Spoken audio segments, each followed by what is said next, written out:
You just push the button. It'll light up red.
Well, good evening, everyone, and welcome to the 6:30 council agenda.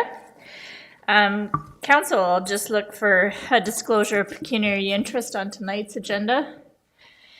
Seeing none, our first up is a delegation, and David Marskell is here from the museum. We welcome you, David, and you're on. You guys don't feel proud.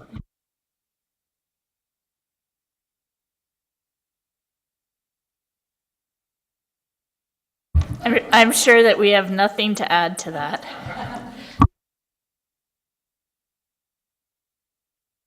That moved through. So thank you. I just wanted to say hello. Thank you for your support over the years and introduce the museum to some of the new councillors. And I won't take long, and if there are questions, obviously I'll try to answer them. When I first arrived here in this community, it was 16 years ago, my first meeting outside of the museum was to this council, and I probably have said that every time I'm here, but it was a cold January night, and you were the first council to support us. And I'll never ever forget that. So thank you very, very much. So we are the museum, and we began, long before my time, an amazing vision in this community, began 20 plus years ago. Many of those people, you probably can't see them, but most of those people are from the city of Waterloo, and ranges from the president of Wilfrid Laurier and UW and the mayors and so on and so forth, Jim Balsillie, a number of people who raised $17 million to reclaim what was Gaudi's department store, which was pretty bold at the time, considering it had been boarded up for 12 years. So that was a wonderful beginning. Today, our museum has an incredible board of directors. They're very strategic, very diverse thinkers, very diverse board.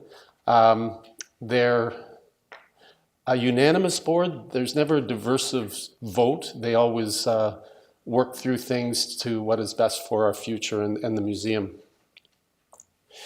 We're a private, not-for-profit charity. Our mission is to scan the globe and bring great things to this well-deserving community, and that's what we do. And these words, well few, took us a long time to establish them when I first got here. I love the values, and these words are very, very important to us. They're on the wall in our boardroom. Jim Balsillie said, "You got to make this Waterloo's museum. This is bigger than just Kitchener." He told me a lot of things to do, but anyway, he told me that, and you know, I've never lost that insight that he gave me, and so for today, I just put a few things up there that we have done in Waterloo, taken the museum of the museum. We had the Ronnie Wood Art Show here. We brought a lot of people to Uptown Waterloo. We routinely screen with the Princess Cinema. With Fran Leibowitz was at the university in the fall. On and on and on. Number of school groups came through, mostly for STEAM programming, and we've rented storefronts and so on. Again, I just we're very connected to the city of Waterloo, and that's very important to me. I mentioned take the museum of the museum. There's 5 overarching strategies that the board has given us that drive us, and we've done extremely well with these, and we've taken them to a new level, especially during the pandemic. Taking the museum of the museum used to mean taking our mascot to the park, and now it means taking the Rolling Stones to Halifax and Winnipeg and Murdoch Mysteries across Canada. Oh, there it is again. Oh, I'm stuck. Oh, there it is. The mission, scanning the globe for fresh cultural content. Many of you know some of these exhibitions that we've done. We had the first, we were the first the premier venue for Avatar, the Arena, the hockey exhibition, Titanic, Warhol, Our Body, The Universe Within, Egypt, rock carvings from from China, and we've worked with Yoko Ono many times. We worked with the University of Waterloo and Institute for Quantum Computing, and that launched a worldwide tour on the top right corner there. Experiential learning, I talked about some of our things that drive us, and you can see Margaret Atwood and thought leaders that we've had here over the past couple of years. 55 and better, Thursdays free for our seniors. It's great and it's growing and they love it. Museum After Dark for licensed events, young adults, any age. We've got Bob Marley tribute coming up, which is connected to our 20th anniversary because we had a Bob Marley exhibition. The Underground Studio Makerspace, STEAM programming, it's huge for us. We drive so many young people and seniors who want to know about 3D printing and so on and so forth. In the great before the pandemic, we were doing extremely well leading up to those months where we were shut down. Our attendance was knocking on the door of 100,000. We had huge numbers going into that year. We were winning in awards such as the Waterloo Civic Award, which is wonderful. And we, as I say, never waste a good pandemic. We really did a number of things during that time, things that we probably should have thought about before the pandemic, but the Dinosaur drive-through, we have 100,000 people. Normally, we did 50,000 paying people during that 3 weeks out at Bingman's, partnered with different people, invested in D2L's platform for education and so on. So many different things we've done. You have all of this, and you can take a look if you want to read all of them. And we continued to scan the globe for fresh cultural content, and we landed the Rolling Stones. We had the rights to Canada for the Rolling Stones. We have the rights. Brought it here during the pandemic. It still overachieved our budget, even though we were postponed a month, open for a month, closed for a month, half capacity. We still overachieved. Then we took it to Winnipeg, and it's currently in Halifax before going back home. We've seen a new path emerge for our sustainability, and we have achieved 3 successive surpluses in a row. And that's not funding because of the pandemic. In fact, we weren't eligible for full CEWS money because our revenues were so great. We have a new digital immersive space opening, like the Van Gogh walkthrough that people know about. That's going to open in early March. And it's our 20th anniversary. And it was tough just to choose those few. We've done so many different things, and we do it for a deserving community. And I thank you very much.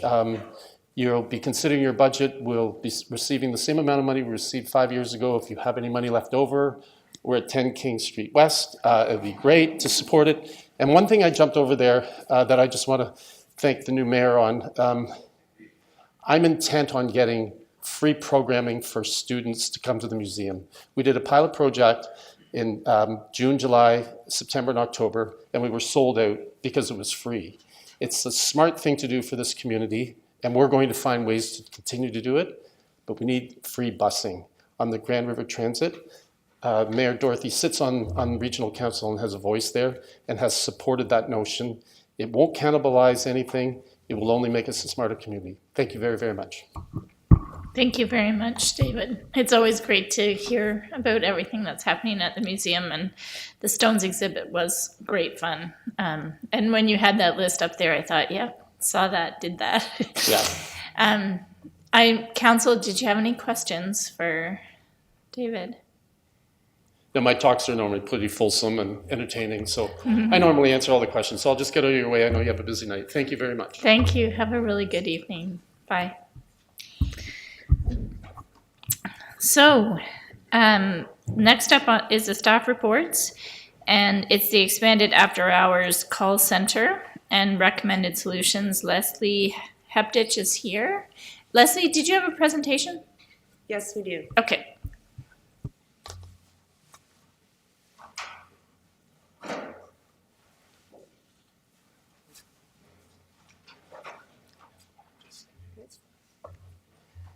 Good evening. The purpose of this report is to seek Council's endorsement and support that the steering committee keeps moving forward some suggested recommendations without budgetary implications forward from the expanded after-hours call center project, and return in Q2 to discuss further recommendations with budgetary considerations. There is no funding approval at this time. The city staff take pride in the customer experience they provide, whether it's frontline, in the field, or providing a service. Sorry to interrupt, Leslie. Sorry. I just found out that we lost the PowerPoint slide feed to our YouTube channel. So we just wanted to let anyone know who's watching on YouTube that we do recognize that they can't see the slides. And I don't know whether you want to speak to them a little bit differently, but I just wanted you to know that they aren't being viewed by individuals who might be looking on YouTube. And could I just trouble you to move a little bit closer to the microphone and maybe raise the podium a bit? I think it's a little bit hard to hear. And I know I'm super tall. That'd be, yeah. Is that better? That'll be much better. Thank you. Is that, I'm just looking to the clerk, will that suffice for us to continue? It's good. Okay, thank you so much. Sorry to interrupt. Thank you. I'll just start that second paragraph again. The city staff take pride in the customer experience they provide, whether it is frontline, in the field, or providing a service. However, we can create more efficiencies to make services more accessible, provide up-to-date information, and consistency across the corporation for the public. The City of Waterloo was awarded the Audit and Accountability Fund Intake 3 grant to secure a consultant to evaluate and develop recommendations for our expanded after-hours call center project. Valency Inc. was awarded the contract through an RFP process to assess the viability of a centralized customer service intake strategy and determine the impact on the city's current customer service arrangement. The process was split into 3 phases. The first phase involved evaluating the existing state, which involved interviewing staff and senior leadership in all divisions across the corporation, who intake customers' requests and questions directly. The second phase involved evaluating opportunities and classifying them into 6 different alternatives. External research and a series of alternative development workshops were conducted to gather this feedback. The third phase, guided by the steering committee, all 6 alternatives were included in the recommendation solution, and a final cost-benefit analysis was done to understand the financial impact on the current customer service intake arrangement. Through all the phases, there has been collaboration and consideration given to the digital service strategy that is being led by corporate communications. I would now ask Sandra McGilvery from Valency Inc. to present the team's findings and recommendations. Thank you, Leslie. My name is Sandra McGilvery, Managing Director with Valency, and it's a pleasure to be here tonight. I was the project manager for this initiative. So today, the city delivers about 180 different services during regular business hours, and then there's a subset of those that are available after hours. And the opportunity that we were tasked with was to find ways to improve the consistency and efficiency of the intake process for your customer service requests. Staff had identified this as a high priority opportunity. Okay. Oh, we can advance the slides. They're just not online. Okay, very good. Thank you. So staff had identified this as a high priority opportunity and a way that we could better align with customer expectations. So here's a few examples to help illustrate the challenges we have today. If you have an urgent after-hours request, there's 3 different ways to call the city, and the correct method depends on what the nature of your issue is. During regular business hours, the city has 2 main phone numbers. One comes to City Hall and one goes to the service center. But there's an additional 40 phone numbers that are available on the website to call for service. And similar inconsistencies exist when it comes to email communication for service. Post-pandemic, customer expectations want to see routine services accessible anytime and online. However, today, there's less than 5% of your service requests that are submitted digitally or through online methods. Further analysis found that most divisions don't have a documented process for formal training of new staff. There's also no one system that you can go to get information on customer service requests. The data is being collected in different systems by different divisions, or in spreadsheets, or in some cases manual logs, but there's no formal way to bring together metrics to support that. So today there's an estimated $5.5 million per year that's being spent on the intake of customer service requests, and that's about 6% of your operating budget.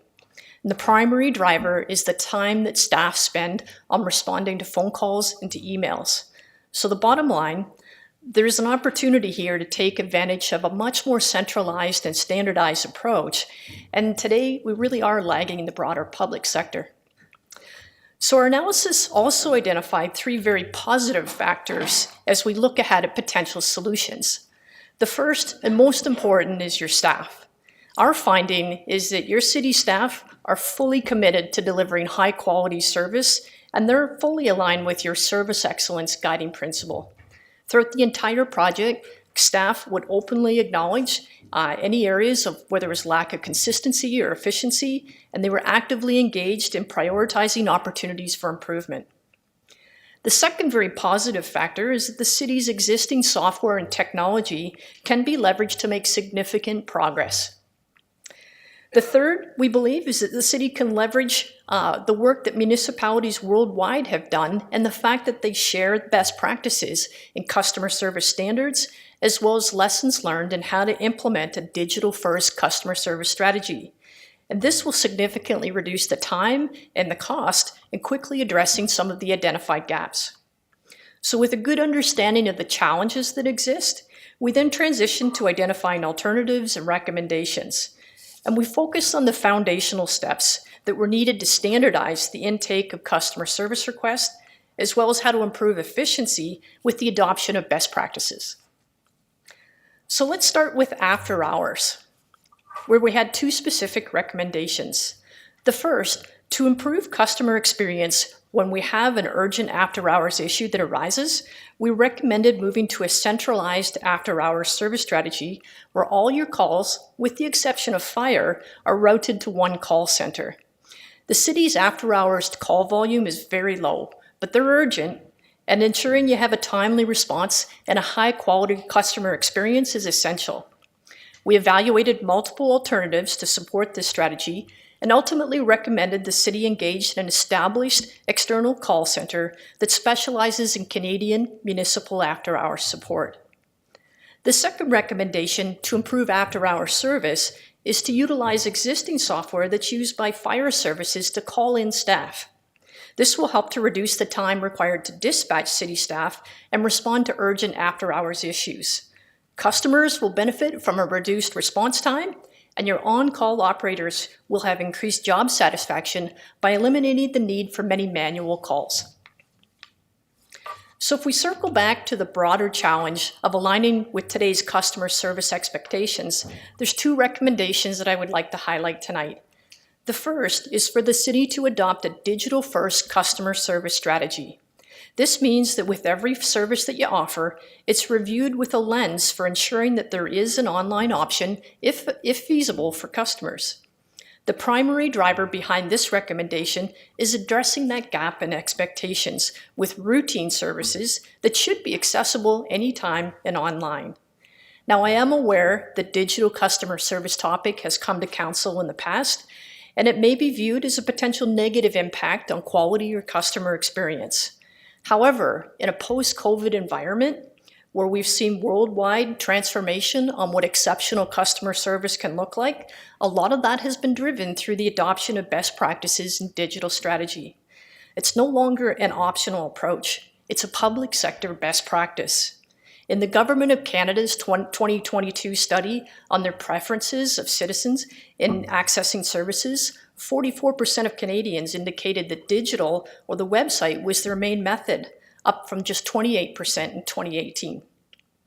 Two members of our project team have led large public sector call centers, and their perspective is that a commitment to a digital-first strategy will help drive the transformational change that's needed to help to bring forward and address today's customer service demands.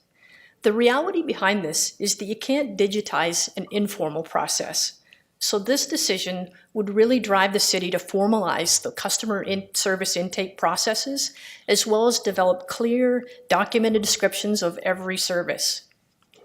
We believe that the digital-first strategy also helps to close gaps in access to services. When we have clear descriptions of services online and resources to answer the most common and routine questions, many will be resolved without a service request or even a phone call. For your shift worker, a parent with a young child, or even a new immigrant that relies on online translation tools, this will dramatically improve their access to information and provide an easy method to request help. I believe it creates transparency and increased confidence in the city.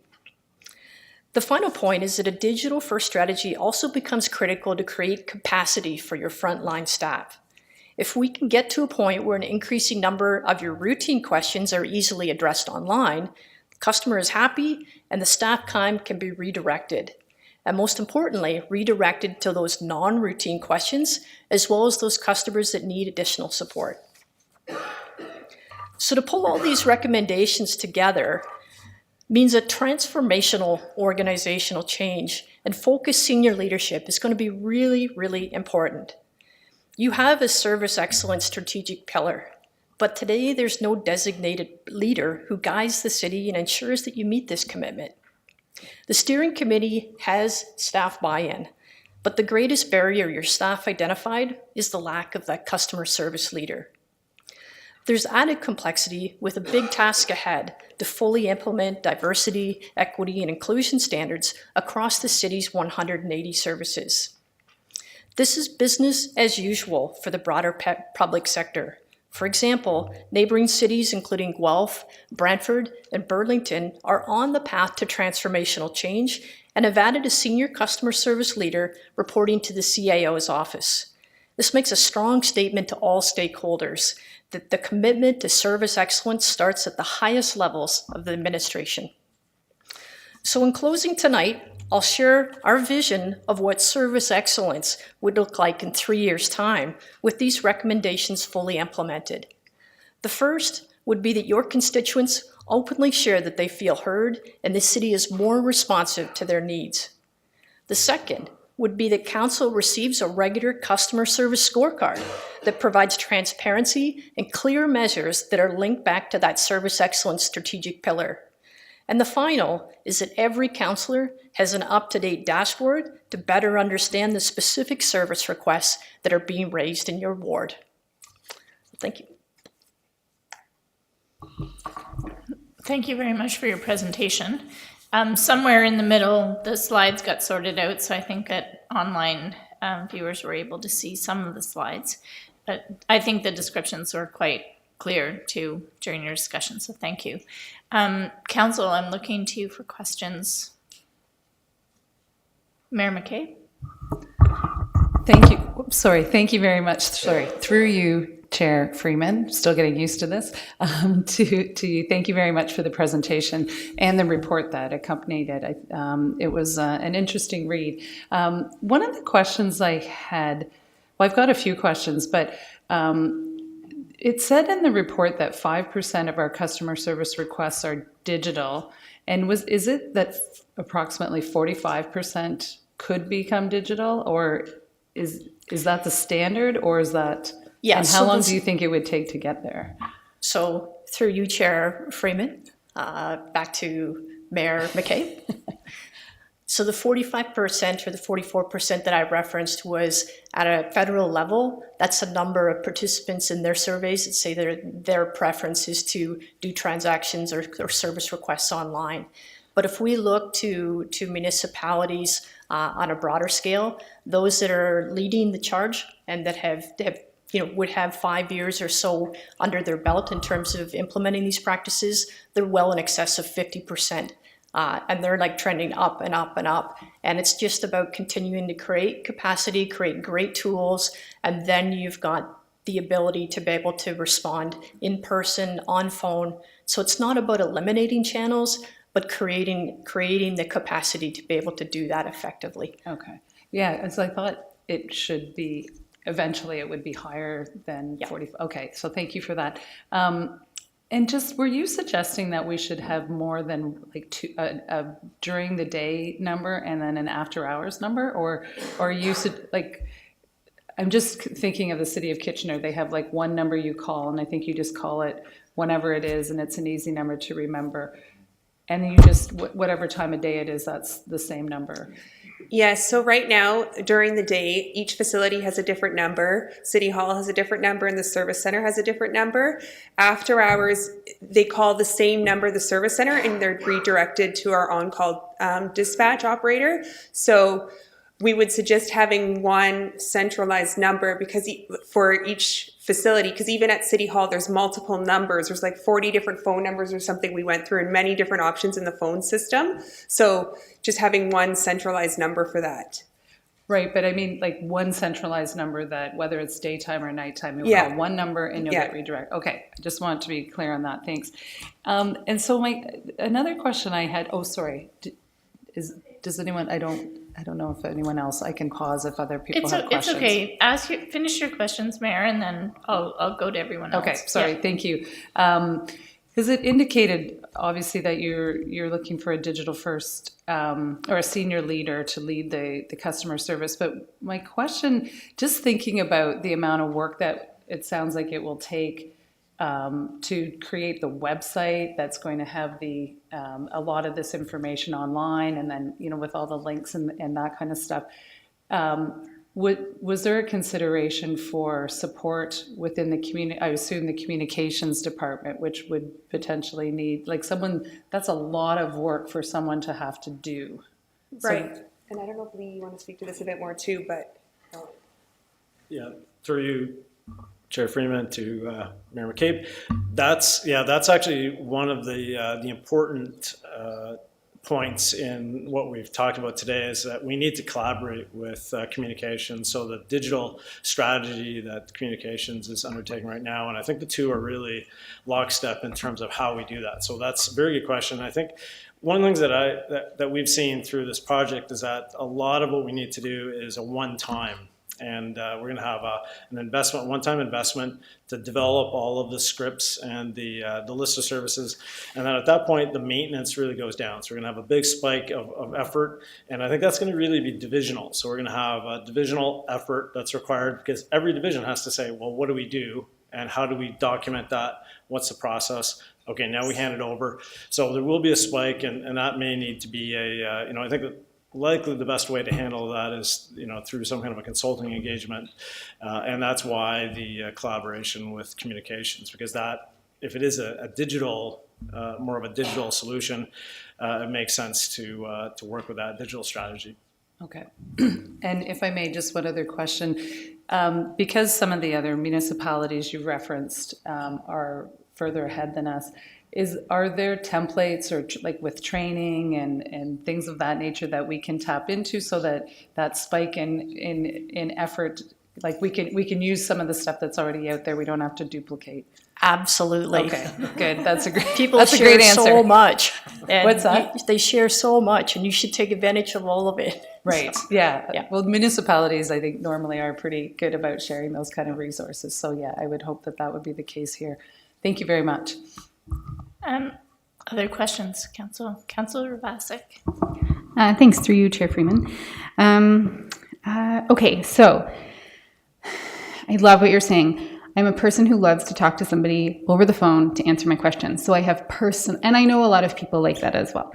And so my first question is, you said it, and to also preface this with, I can see that the point is to improve service for everyone. So I know that is at the baseline of all of it. So I just have some questions to understand how that would happen, because you have some skeptical feelings about it. So it's to improve access at the point, like when people first want to contact. So you have all these FAQs, so people should be able to just quickly answer their questions. So do you know at what point of that access continuum there comes a point where that generally isn't any longer one of those, I forget how you called it, but it isn't any longer one of those typical questions, and it moves to one of those more involved questions. So do you know what that is when you're creating it, and then you're able to guide people to a human or an easier process than navigating online? So I think your point is very valid, and the big hurdle I think to get through in the next 6 to 12 months is to get all the routine, material documented and available. And the other part of it is even just having data to know kind of where that's no longer enough and where that starts to transition. And I don't think that's information that's available today, because there's just not systems to track all of that information. It's a really important question, and it's going to be an important part of continuous improvement to work through the next chapters once routine is on the off the list. Okay, thank you. So for the municipalities or other public sector service providers who have implemented this already, have you all tried to find out an answer to their question using their system, and maybe a question that's routine and not routine? Like, have you gone from point A to having to try and call through to someone? And what was that process like? Did you encounter barriers? Sure. So we actually had 2 members of our team have led call centers. One was in a municipal environment. One was in a federal agency out of Guelph. So they were the sleuths that loved to go through the calls, to go through the website. And we saw some great stuff, and I think that was probably some of the most fun to actually bring back to the workshops, because we had to really kind of put on the table what could great look like, and just showing some examples really started the creative juices with the staff. So yes, and lots more to be done, and I think as you work through all the different divisions, they'll have a taste of kind of how do I go and see how this has been done elsewhere. Thank you. Sorry, to clarify that, so they went in and sleuthed, like just listening into calls, or No.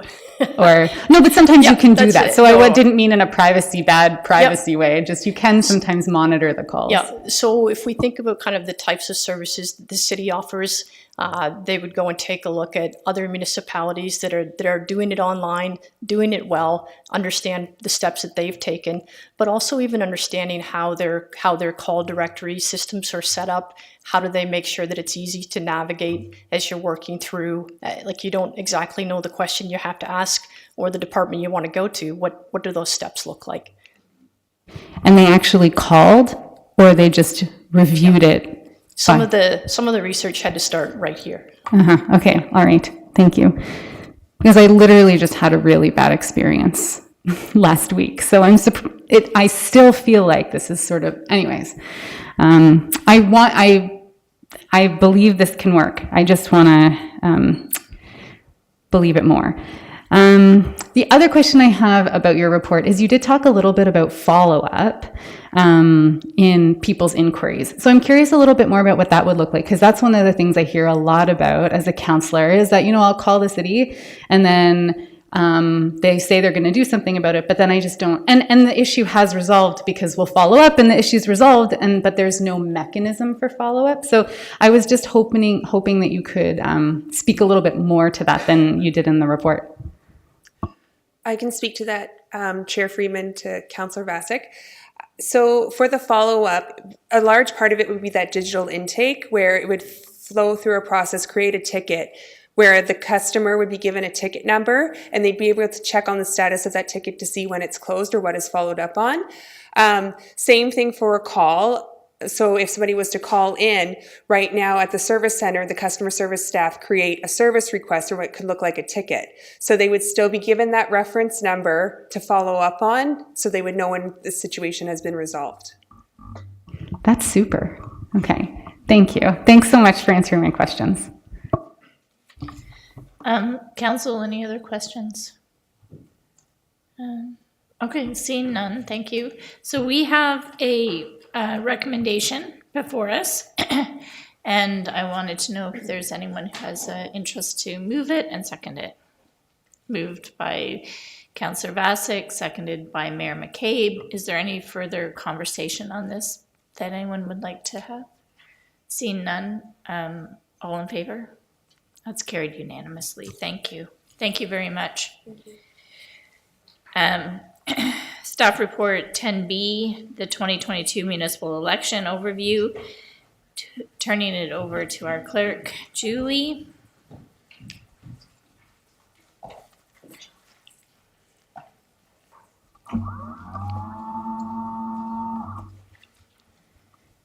Thank you. My presentation is going to touch on really some of the things that we hear during the election and have heard since, and will deviate a little bit from the report, but it's just intended to provide council with some additional information. So thank you for your time today. So just a little bit about who does what with elections. Council's role is really the upfront. It's fairly minimal. That's done purposefully so that they can maintain a little bit of an arm's length from the election process. But it's really those early steps, approving bylaws for which equipment to use for vote counting, alternate methods, by-elections, questions on a ballot, things like that. The clerk of the municipality, and the clerk does not do this alone, is responsible for really preparing for the election. So it's all those logistics, anything to do with recounts and reports. I mean, we do have a whole team, and we do delegate some of this responsibility to other members of the team. But it's really the specifics around planning and carrying out the logistics and maintaining that peace and order and making sure that we're providing for accessible elections. People think sometimes that election is a date on a calendar, but it really is a long planning process, and these are just some of the key dates that we had for the 22 election for your information. So our election team meetings began in the fall. Our team consists of staff from communications, IONTS, and the clerk's division. We meet weekly up until the point of the election, and then we have our debrief meetings. And then we continue on. There are still deadlines and deliverables with the election. So for all of you, you've probably started receiving from us already emails and letters reminding you that your financial statements are due. There are different rounds. You'll see sometimes I talk about rounds. You could have extended your campaign, and then the deadlines actually can push out to the end of this year. But we should know that by now. So you just a reminder to have your financial statements in, and we do place those on the website. So for the 2022 election, a really terrific number of candidates presented for the electors to consider. So 64 in 2022 compared to 50 in 2018. And what is significant on this slide really is if we look at this acclaimed row. So we did not have any acclamations on the Waterloo ballots for 2022. And I say ballots because we had 5 different ballot types this election. Each school board has its own ballot type, and then we have a 5th ballot type for the non-resident property owners. They can only vote for one school board in Ontario. You vote where you reside. So in Waterloo, we had 5 different ballot types to offer our electors when they showed up to vote. And that adds to the complexity that I'll speak about a little bit later with municipal elections compared to provincial or federal. So we all know, hopefully we all know, provincial or federal election, you're really voting for one office, and you may have a variety of, 3 to 5, sometimes more candidates to choose from. But the municipal ballot's a little bit more complex. You always have, as long as we don't have acclamations, you will have 4 different choices for office, and then within that, you have a variety of selections, and then school board. And this won't be new for council, but part of what makes municipal ballot challenging is that depending on the race, it depends on how many you can vote up to. You can always vote less, but you can vote up to 2 or 3, and it varies. And so that's a little bit of a challenge when we're communicating with our electors as well. What changed in 2022? Every election, something changes. The province likes to take a look at Municipal Elections Act to make some tweaks, and so we're always ready to respond to that. But the significant change this time was really that shortened period between nomination day, which is the last day you could file your nomination, and voting day. In 2018, we had 87 days, basically 87 days to order ballots, test all the equipment, make sure everything's working, and also for candidates to campaign. It's not that you can't campaign when you file your nomination, but many will wait until the close of nomination day before really diving into that campaign season. So it was shortened in 2022 down to 61 days, which was only 45 days to our first advance vote. And our first advance vote could actually have been earlier than it was. The school boards in Waterloo, we have been asking for this for some time. We were really pleased to see that they made a professional development day. That really assists us with concerns over safe schools. And an added benefit, we were able to recruit a lot of high school volunteers to work when we reminded their parents they had a PD day. So that was helpful. I've placed a P beside measures that we brought in really as a pandemic response. But we're looking at these for future use as well because we saw a lot of other benefits. So we did have an optional vote by mail on demand this election. Sanjay talked a little bit this afternoon about translation services. We piloted Language Line, so we were able to provide translation services for over 300 languages, including ASL, to anyone that came to our City Hall advance vote and our voting days. And we did add a lot of additional advance voting days. It was feedback we had heard from provincial and federal election that they saw higher turnout during the advance votes. We co-hosted a candidate information night for the first time. We also programmed our tabulators in the wards so that if somebody went to the wrong location in a ward, provincial, federal, municipal use similar but not always the same, so people sometimes go to the wrong location. This way we didn't have to send people kind of just trying to reduce those touch points, but also make it a little bit more accessible. Loved this, going to continue it. So this is one of those things that we know worked really well for other reasons. We did have to consolidate some of our voting locations. We lost some due to COVID. They were not comfortable providing us with a permit, or some locations had mask mandates, things that we weren't really comfortable with requiring our voters. So we did have to consolidate some of our locations. We added an extra staff person to every location, which helped later on when we had individuals calling in sick, and we had to add a lot more pandemic protocols. We also added a QR code poster to every location, and on campus we had business cards. So if the lineups got too long with people registering, they could actually scan a QR code and register themselves while waiting in line. And we used VoterView Express, which is really a backup system to our online voters list. So when VoterView experienced some slowdowns first thing in the morning, we were able to just switch to our backup and keep moving. So communications is a huge part of our election planning. There is a regional communicators group. We really defer to the subject matter experts in that area. They provide us with a lot of advice, but we also worked with the Laurier City Studio, now known as City Hub, following the last election, and got some advice about really how to engage our younger population and, where are those gaps. A lot of it comes down to candidate information, which I'll speak to in a bit. So just some quick statistics for you to see. We are trying to engage people in all different platforms. On this page, what I would note is these aren't unique engagements, but certainly people are really caring about finding out who their candidates are. And then this number down here, this represents about a third of those that turned out to vote. And I'm guessing that people only check about once to see if they're on the voters list. So it's a really high number that are checking to see if they're on the voters list. Speaking of which, a lot of movement and challenges with the municipal voters list. This isn't new. You've heard about it before. You're going to keep hearing about it. But some of our challenges, when we look at particularly, this is a recent number, so it's always evolving and changing. We're always updating it. But about 40% of our voters list is comprised of tenants and boarders, which is significant because when we look at the data sources that MPAC has available to them, the reliable and more accurate data sources are around property ownership. People are much less likely to notify their municipality if they're a renter and they move or they change locations. Additionally, if you're living at home with your parents, you're probably less likely to have yourself removed from the voters list. Although I encourage everyone to do that, it's not too late. You may still be on a voters list somewhere. So this really overinflates our voters list numbers. A lot of movement, as you can see, but this impact is really huge when you look at like 60% of our voters list is owners or spouses of owners. Moving forward, province is taking over carriage of the voters list.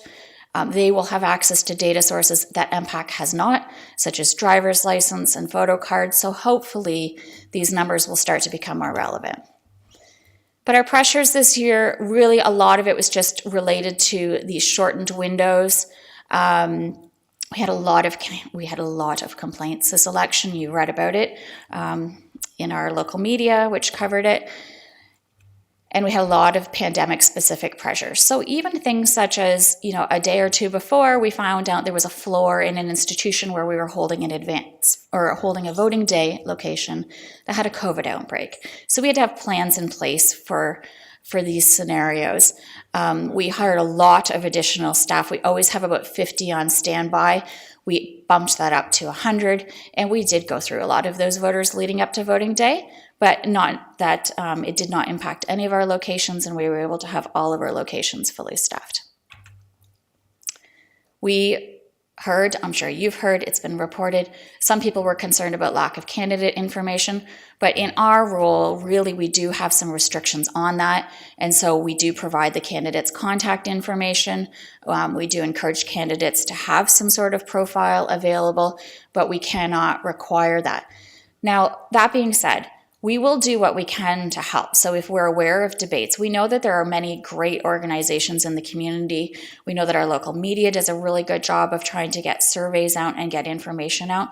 we can share that information on our website, and we assist staff in other divisions with helping groups host candidate debates in our facilities. Fun facts, because elections are fun. At Rim Park, which is our busiest advance and voting day location, super proud of our HR and Friends team, who is processing 4.1 voters a minute at their busiest, because the expert election clerks team only did 3.1 voters a minute, and we were really busy. This is relevant because we often hear, I showed up when the poll opened and I had to wait for half an hour.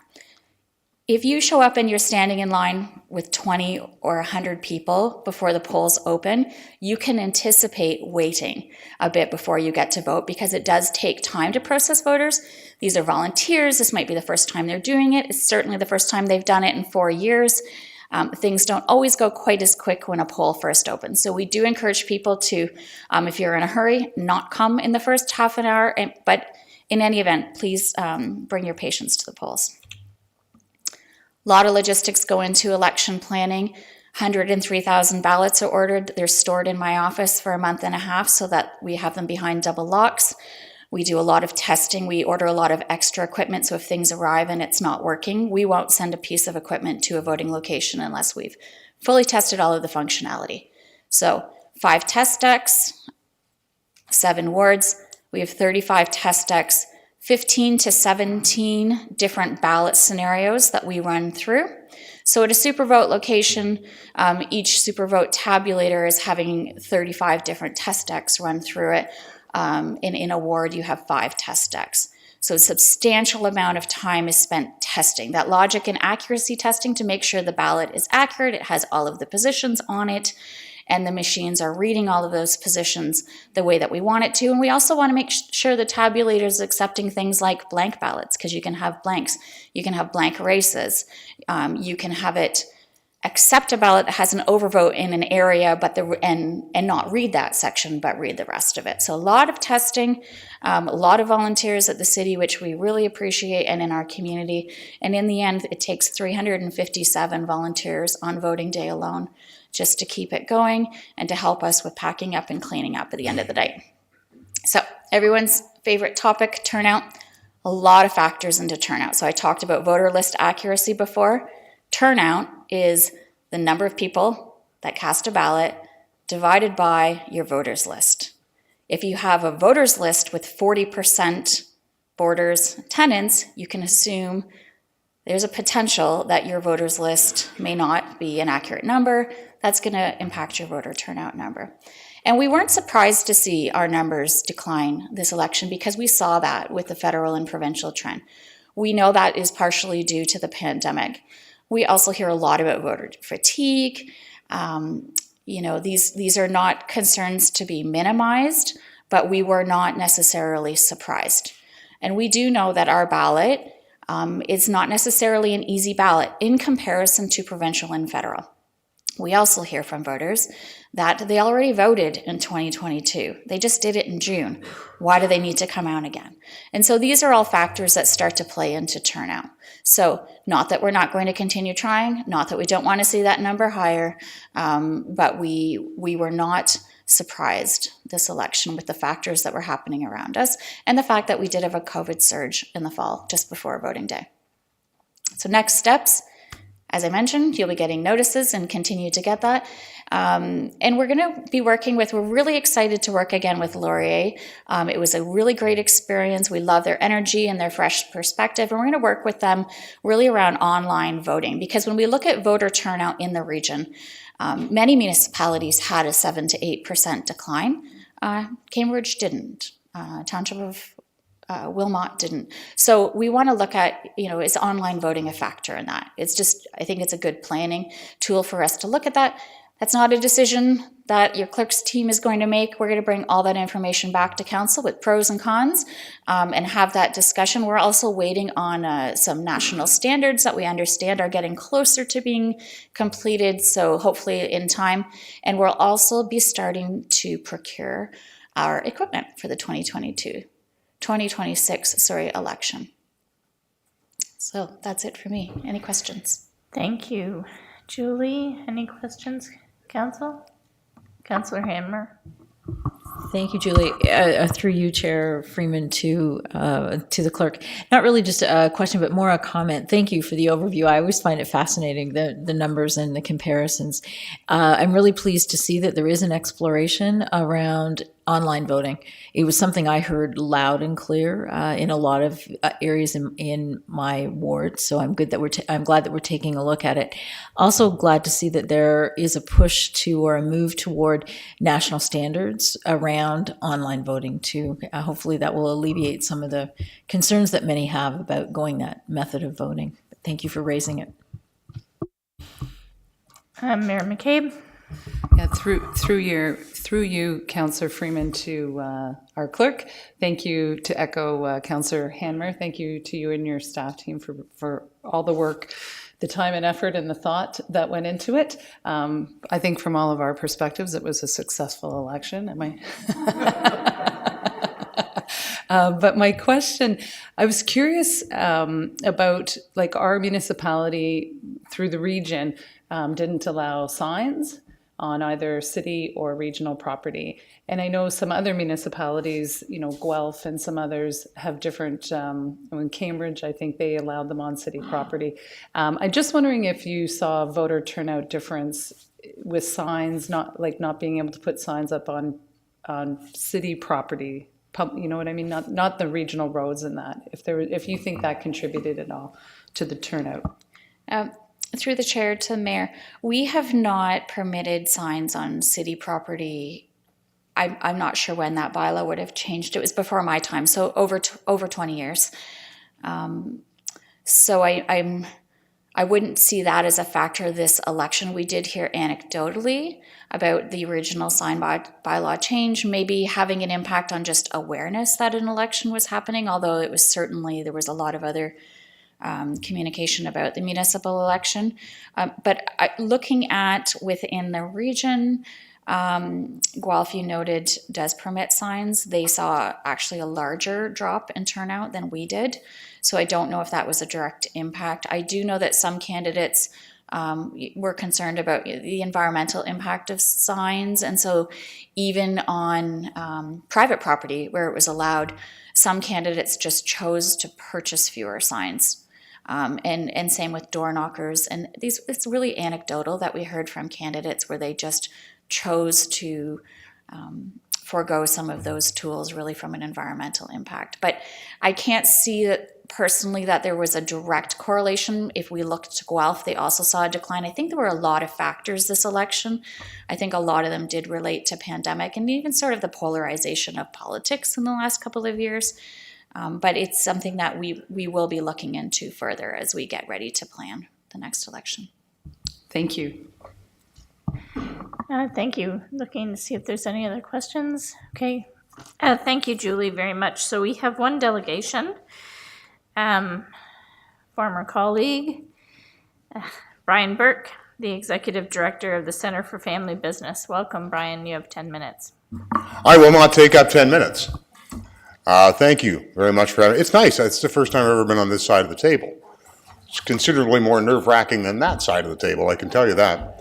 I'm a big fan of elections. I love the data that comes from it. I love the information that comes from it.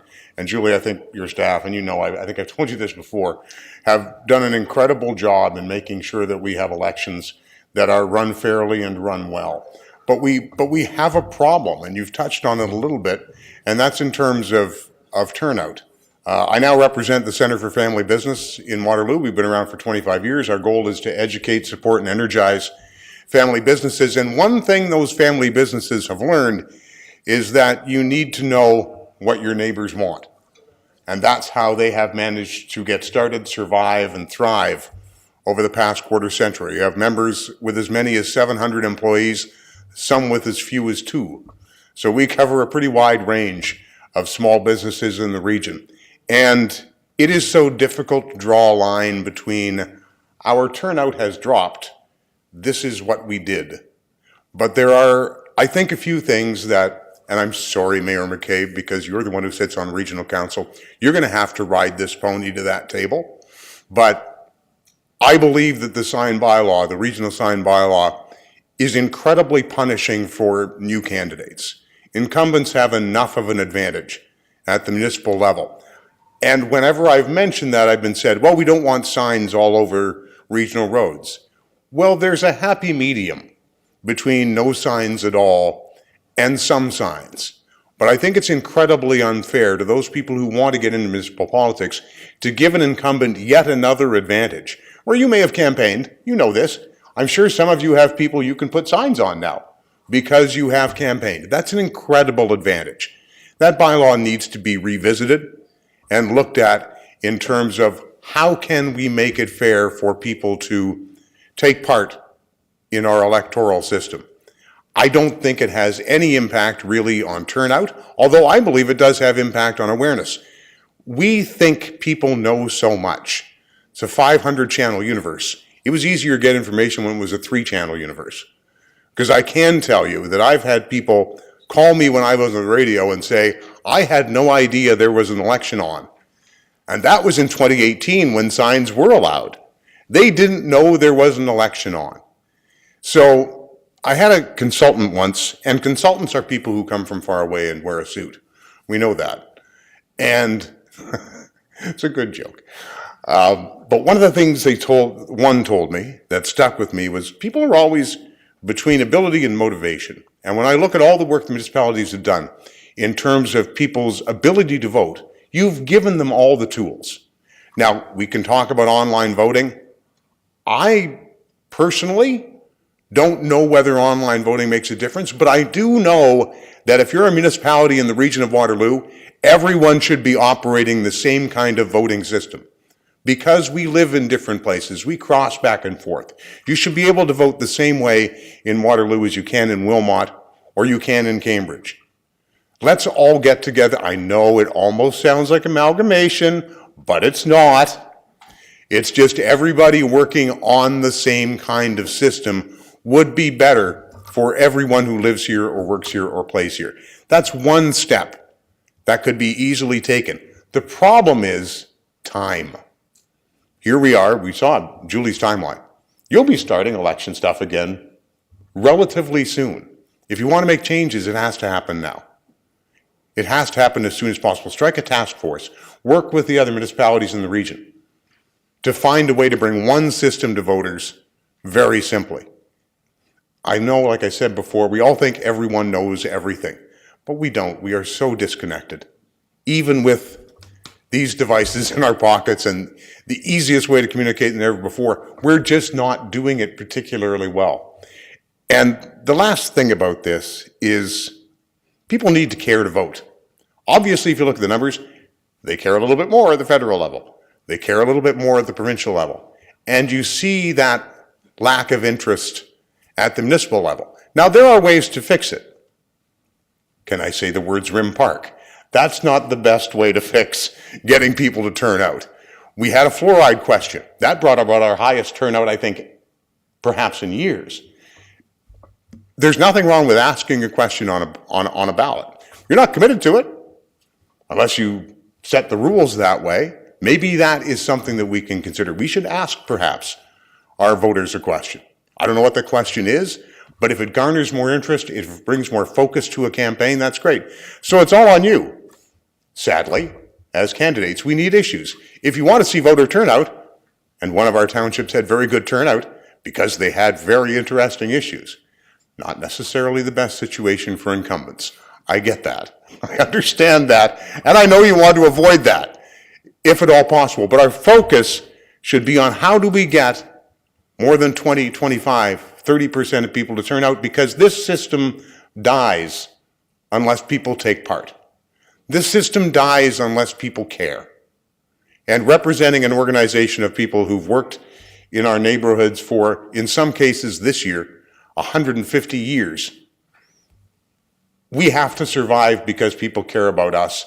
If we want this kind of democratic system to survive, we have to get people to care. I may not know all of the answers. I'm pretty sure I don't know all of the answers. But I do know this. Somebody said, I don't know what the key to success is. The key to failure, though, I know. It's trying to make everybody happy. We can't do that. Let's do what's right. Let's get people engaged. And let's continue to make it relatively easy for them to vote. We don't have a whole lot of distance to go on that one. Julie and other municipal organizations have done a great job in making it easy. It ain't that tough if you're motivated. Thank you. Thank you, Brian. Any questions for our delegation? Thank you. I appreciate the suggestions. I'm sure that Julie's made some notes. And, oh, sorry. One question for you, Councillor Vasek. Sorry, y'all. Thanks. Maybe you said this at the beginning, but I'm just curious, like being the Center for Family Business representative, are you really passionate about that exclusively for the Center for Family Business, or is it? I'm passionate about that all the time. Right. So This is why is there a connection to it? Because we understand that people need to care about their community. We need that for people to come and shop local. And we need that for people to come and vote local. And we just felt it was an opportunity for us to stand up and say, you know what? How do we get people to care about their communities again? Whether it's recreation, our parks, or digital call centers, all kind of ties into caring to what happens to the community, which I did before I was councillor, when I was a councillor, and now. This is a great place to live and raise a family. It's going to be better if we actually get people to come out and vote. Thank you. Okay, Council, just moving on to Staff Report 10C, Housing and Homelessness. Sorry? Oh yeah, we have a recommendation. Sorry, my apologies. I just need a mover and a seconder for that recommendation. Moved by Councillor Wright, seconded by Councillor Bodley. All in favor? And that's unanimous. Do we want to take a quick 2-minute break? We can.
We'll just give Councillor Rowe another minute. I appreciate your patience, Council. I don't know what the heck time it is in Athens right now, but my body's still in Athens, so I'm just trying to move around a little bit and stay awake. So, but I think that maybe we'll just continue. The housing and homelessness update is next on our agenda, and it's prepared by Sandy Little. And Sandy, did you have a presentation? No presentation. Okay, so there's a recommendation here, Council, for your consideration. I do have one question. Maybe one of the things that's come up with regard to some of the encampments that reside within my ward is a desire on behalf of some of the citizens to have a landing place on our website where they can really understand all the different aspects that the city is doing as it relates to supporting individuals who are living rough, and also that better outlines who does what within our two-tiered system. The City of Kitchener has a landing page called Encampments, and so maybe you can help me to understand if that's something that we're working on and what might be included within that communications piece. Sure. Thank you very much. To you, Chair Freeman. The short answer is yes, it is currently under development right now. So that's the great news. Up until now, we've been spending a lot of time internally in terms of our communication internally, making sure that we have streamlined communication. We've done a number of initiatives, including the creation of the Housing and Homelessness Working Group, which is our internal team, making sure that we're streamlining communications internally. But now we recognize that we're moving into this new phase as part of formalizing the work. And part of that is, how are we messaging to the public? How are we communicating with them? How are we ensuring consistent messaging as well? So happy to report that Nicole Papke, our Director of Municipal Enforcement Services, is working very closely with communications in terms of developing some type of landing page. It's currently under development right now, so it is not live, but we anticipate, hopefully we're moving in that direction in the coming weeks and maybe months. It's going to have general information very similar to what the City of Kitchener has in terms of having contact numbers, making it as easy as possible, because I know in a lot of circumstances, and we heard the presentation earlier just about different numbers to call and how that all works, and that creates frustration, right? So we want to make sure that we have consistent messaging, and we want to make it as easy as possible, recognizing that we do have that two-tier system. So unfortunately, there will be likely a few different numbers, but we're going to work closely with communications to make it as easy as possible. The hope is that we can have that page live and then look at what else can we do, because obviously there's work happening across the board under the housing and homelessness portfolio. So that'll be our next stage. What else can we do in terms of communicating what we're doing to the public? This report is an important first step because it's the first public report we have on the work we're doing as a city. It's been touched on as part of the strategic plan update reports, but nothing like this, where it's this first standalone report. And hopefully, as we continue to formalize this work here at the city level, we will continue to do things like additional landing pages on our website, additional reports as needed as well. That's great. Thank you very much. Councillor Vasek. Thanks to you, Councillor Freeman. Thank you for the first report ever. It's very exciting. With regards to the funding ask, is that going to be allocated towards projects from the Affordable Housing Strategy or for something separate? Through Chair Freeman to Councillor Vasek. Great question. The funding ask, which is $130,000, the idea in terms of the breakdown of what that funding will cover does not include the Affordable Housing Strategy. That is kind of separate, although it's under the housing and homelessness umbrella as I view the work that we're doing as a city. It is separate. So planning staff in our growth management team under the planning division, they are leading the work on the Affordable Housing housing strategy, and certainly any additional funding or asks as part of that will come from them. This will be outside of that work that's happening in terms of that strategy. Thank you. Councillor Wright. Thank you. Through you, Chair Freeman. Just a quick question about the students at University of Waterloo, Laurier, and potentially Conestoga College. I know that these institutions are listed, in terms of staff continuing to do outreach with community stakeholders. But in recent meetings with Laurier student leaders, the growing issue of student homelessness has reared its head. So I'm just wondering what sort of follow-up strategy might be in place just with that particular demographic. Thank you. Sure. Through you, Chair Freeman, to Councillor Wright. It's a really good question. It's part of that overall piece, right, or picture. One thing I can speak to with regards to this is that part of the work that we did is part of City Studio, which is a partnership with Wilfrid Laurier University, and working with students, and we bring them challenges that we're facing as a municipality, and we have a fresh set of eyes and have the students come up with solutions. Now it's referred to as the Laurier City Hub. But a few years ago, the students actually worked on one of the projects was how do we increase affordable housing for students. It ended up starting out more as a project about affordable housing, but because the students were working on it, they really brought that kind of glimpse of student housing as part of that. So certainly they prepared a report and a presentation. So some of that material was used by growth management planning staff as part of the work, some of the background work that they were doing on the affordable housing strategy. I reviewed the discussion paper as well as a draft of the affordable housing strategy, but I can't recall how much of a focus there was in terms of students and the affordable housing and sort of that piece of the overall framework. So I don't know if, I know that we don't have growth management staff here tonight, but that's certainly something that I can take away and take back to staff, and perhaps that they can speak to it in advance of bringing forward the affordable housing strategy at the end of February. Any other questions, Councillor Bodley? Thank you, through you, Chair Freeman.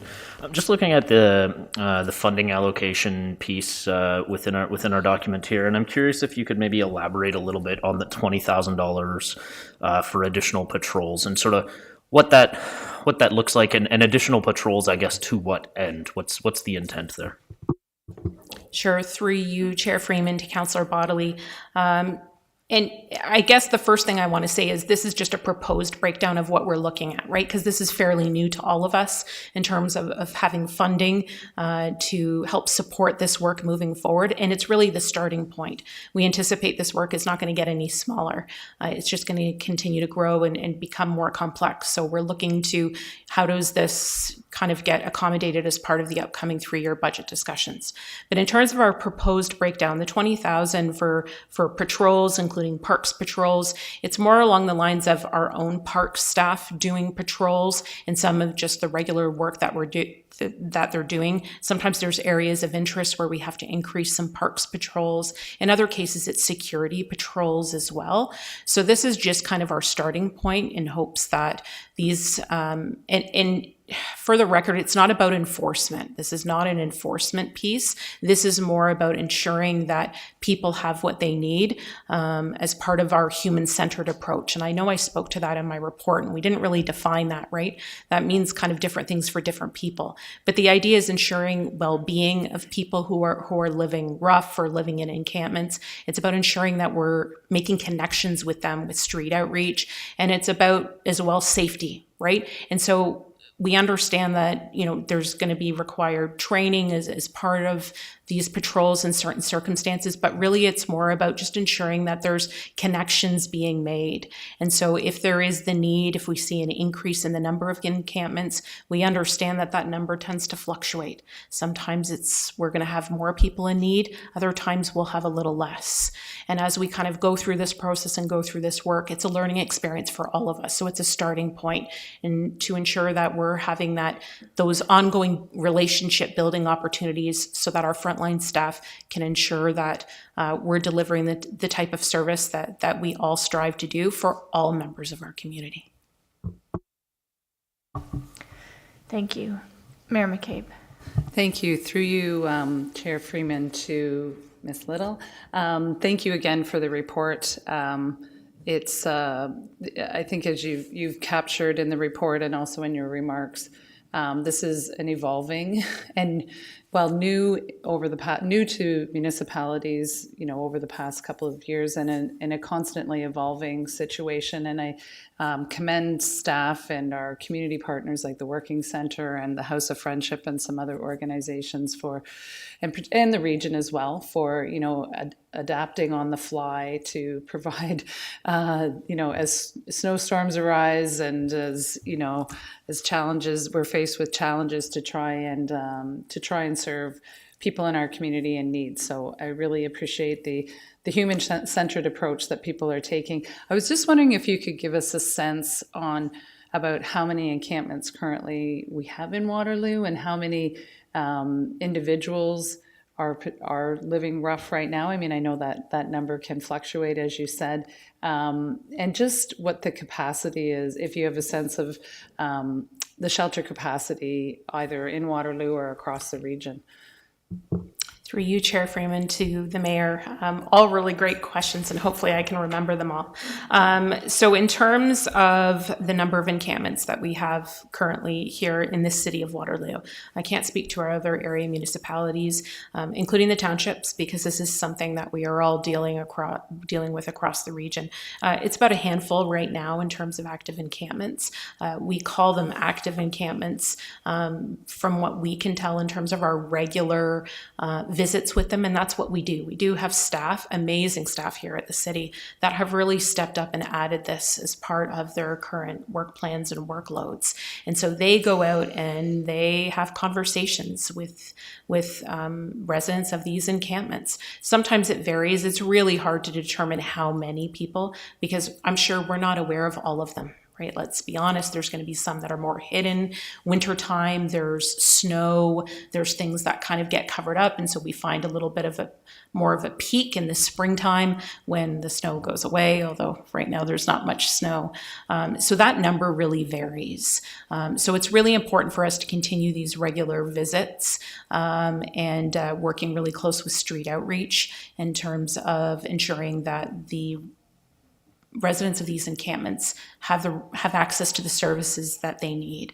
But it's also about taking a measured approach, even though it's a human-centered approach, it's a measured approach as well with everybody in our community, and a member of our leadership said it best when they said it's about balancing the needs of everyone in our community. And that's the hope in terms of the work that we're doing.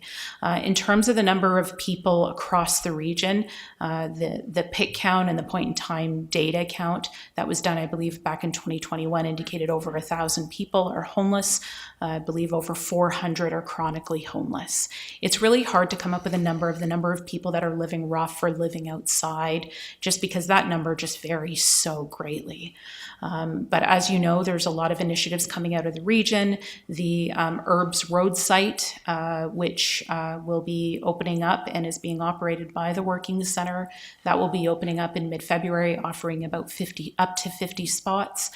We've got great news coming from the House of Friendship, of course, and in terms of their opening operations, having 100 spots, but we've already confirmed we don't have enough to bring everybody from outside. And that's been confirmed by the region. It's something for us to keep in mind, and it's really important to celebrate all the successes we're having as a larger community, as well as all of the work we're doing here at the municipality.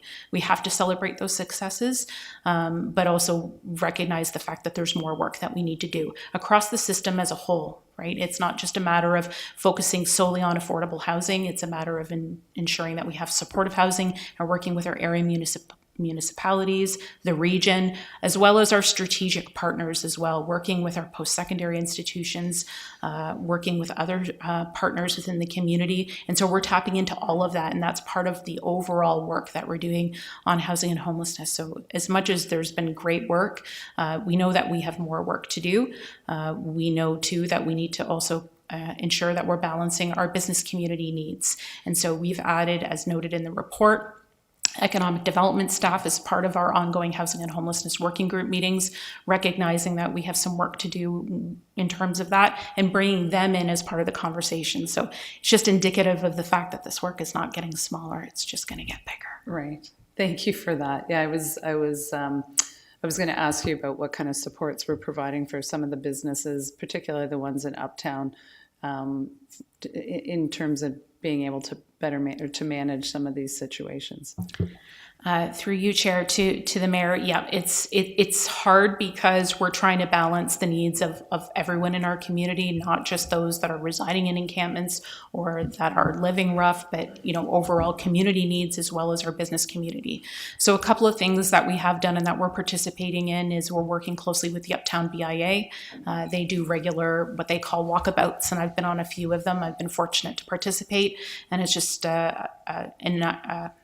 it's going towards the idea of making connections with our Uptown business owners, checking in on them, checking in on those that may be in our Uptown living rough.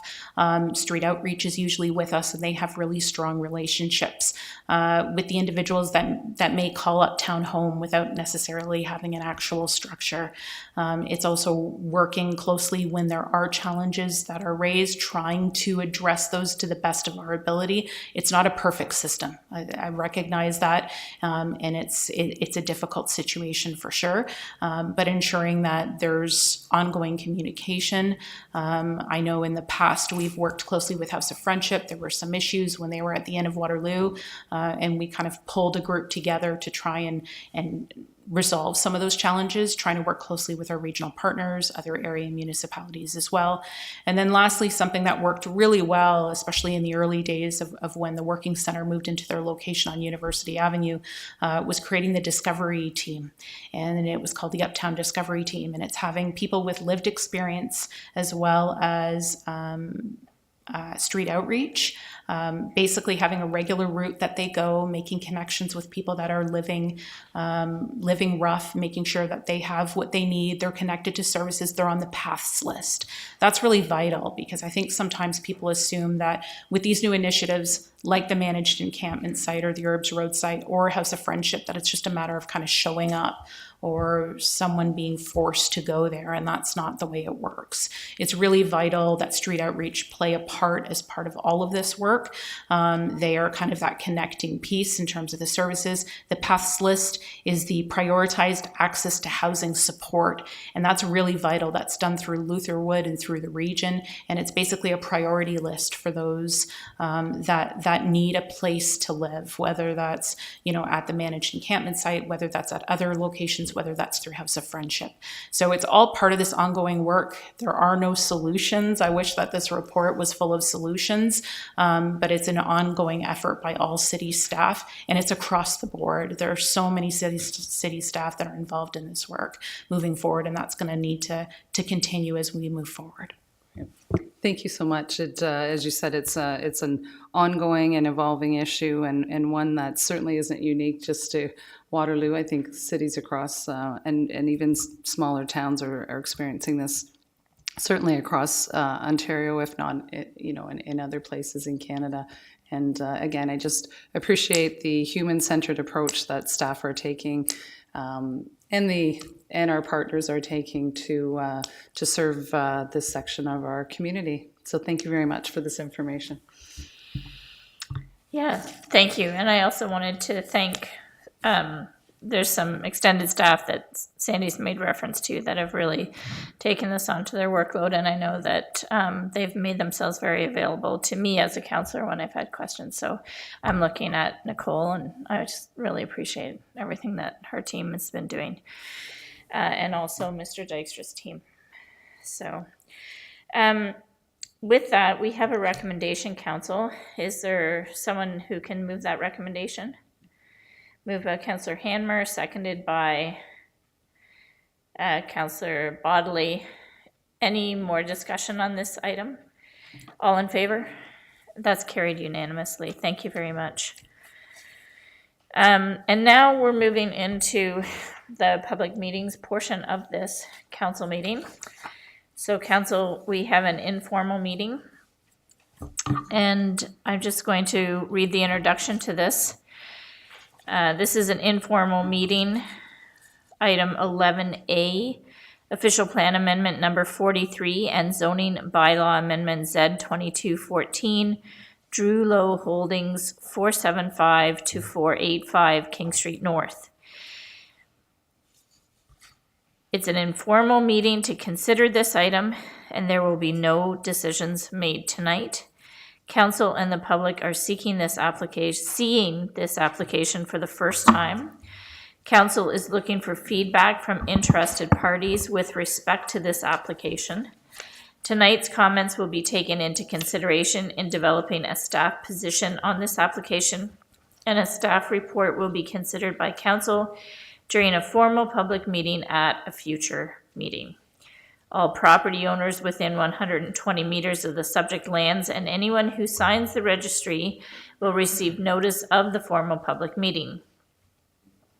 Anybody who wants further notice of this application, including the formal public meeting and passage of any bylaw, should sign the appropriate registry located on the desk at the rear of the council chambers.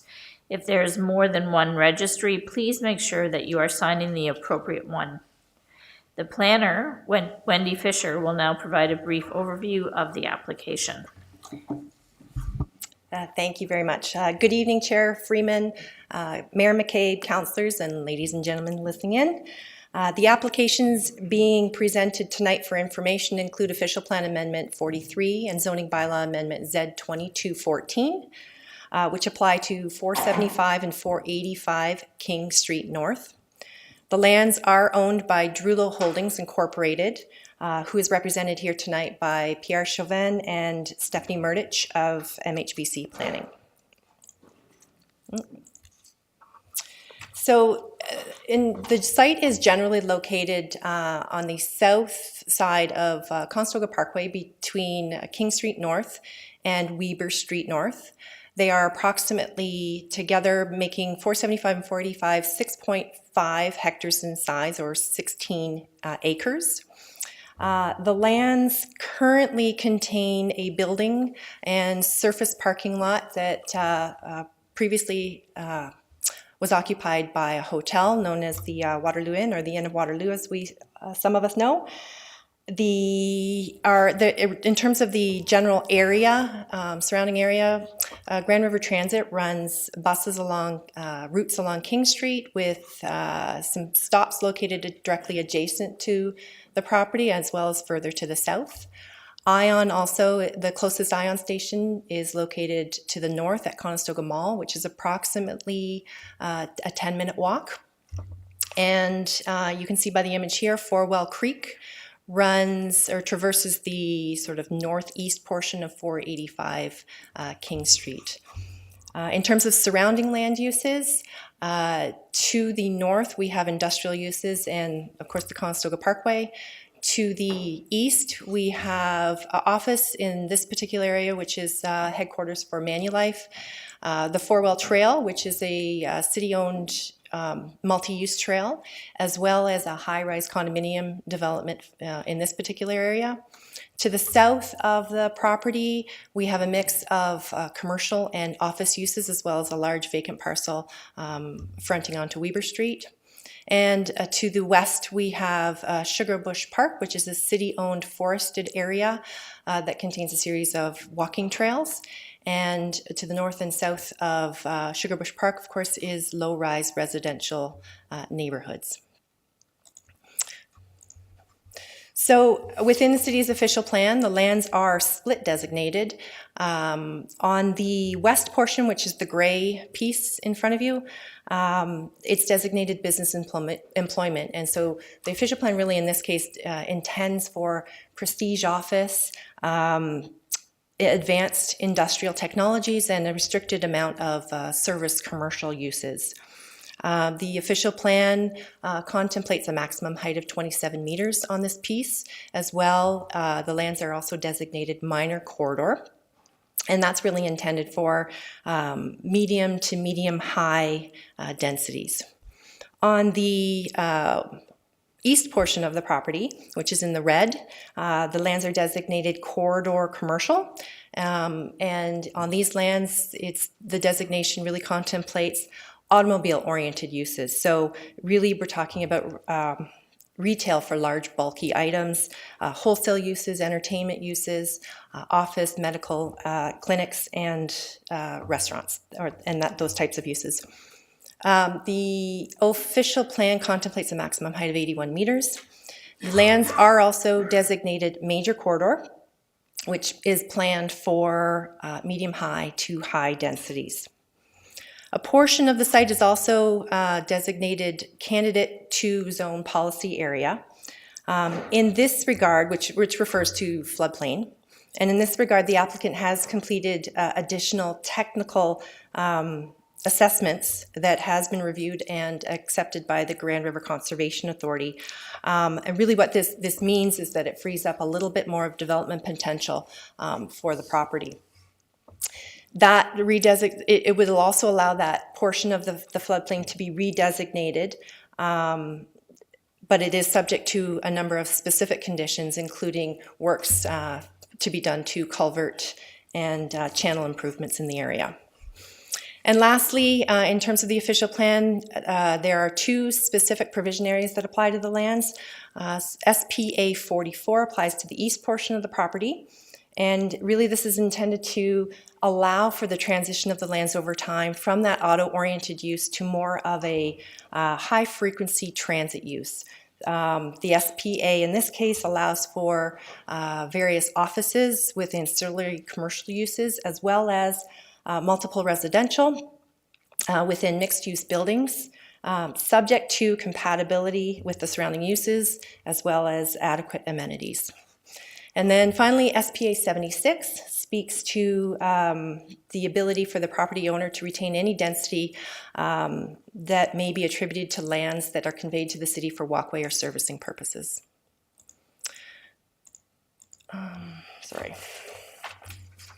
So in terms of zoning, similar, it mirrors the official plan. The lands are split zoned. On the west side, we have business employment, which again, I've touched on the uses. The maximum height permitted is 27 meters and 9 stories, and there is a specific provision area in the zoning as well that applies to the property and permits a hotel. On the east portion, the lands are zoned commercial corridor, which permits a wide range, again, of those auto-oriented uses that I've touched on. The maximum height in this case is 81 meters, and the maximum density is 750 beds per hectare. There is another site-specific that applies to the east portion of the property, and it permits a more specific commercial uses. As you can see on the slide here in front of you, as well as that floodplain that I've spoken about, so the floodplain applies to all lands that are within the two brown lines that are shown here. The lands so the redesignation would be pulling back and allowing for some additional development potential in the area that I'm showing here. And finally, there is a parking overlay that applies to the entire parcel, which provides for a small reduction in the overall parking requirements. So in terms of the applicant's development proposal, they are proposing a master plan site consisting of 8 residential towers, of which 5 there are nestled on a podium. There are 2 office buildings that are shown on the slide in front of you that are oriented to Weber Street. You can see one here, and there's another one tucked in behind the tower.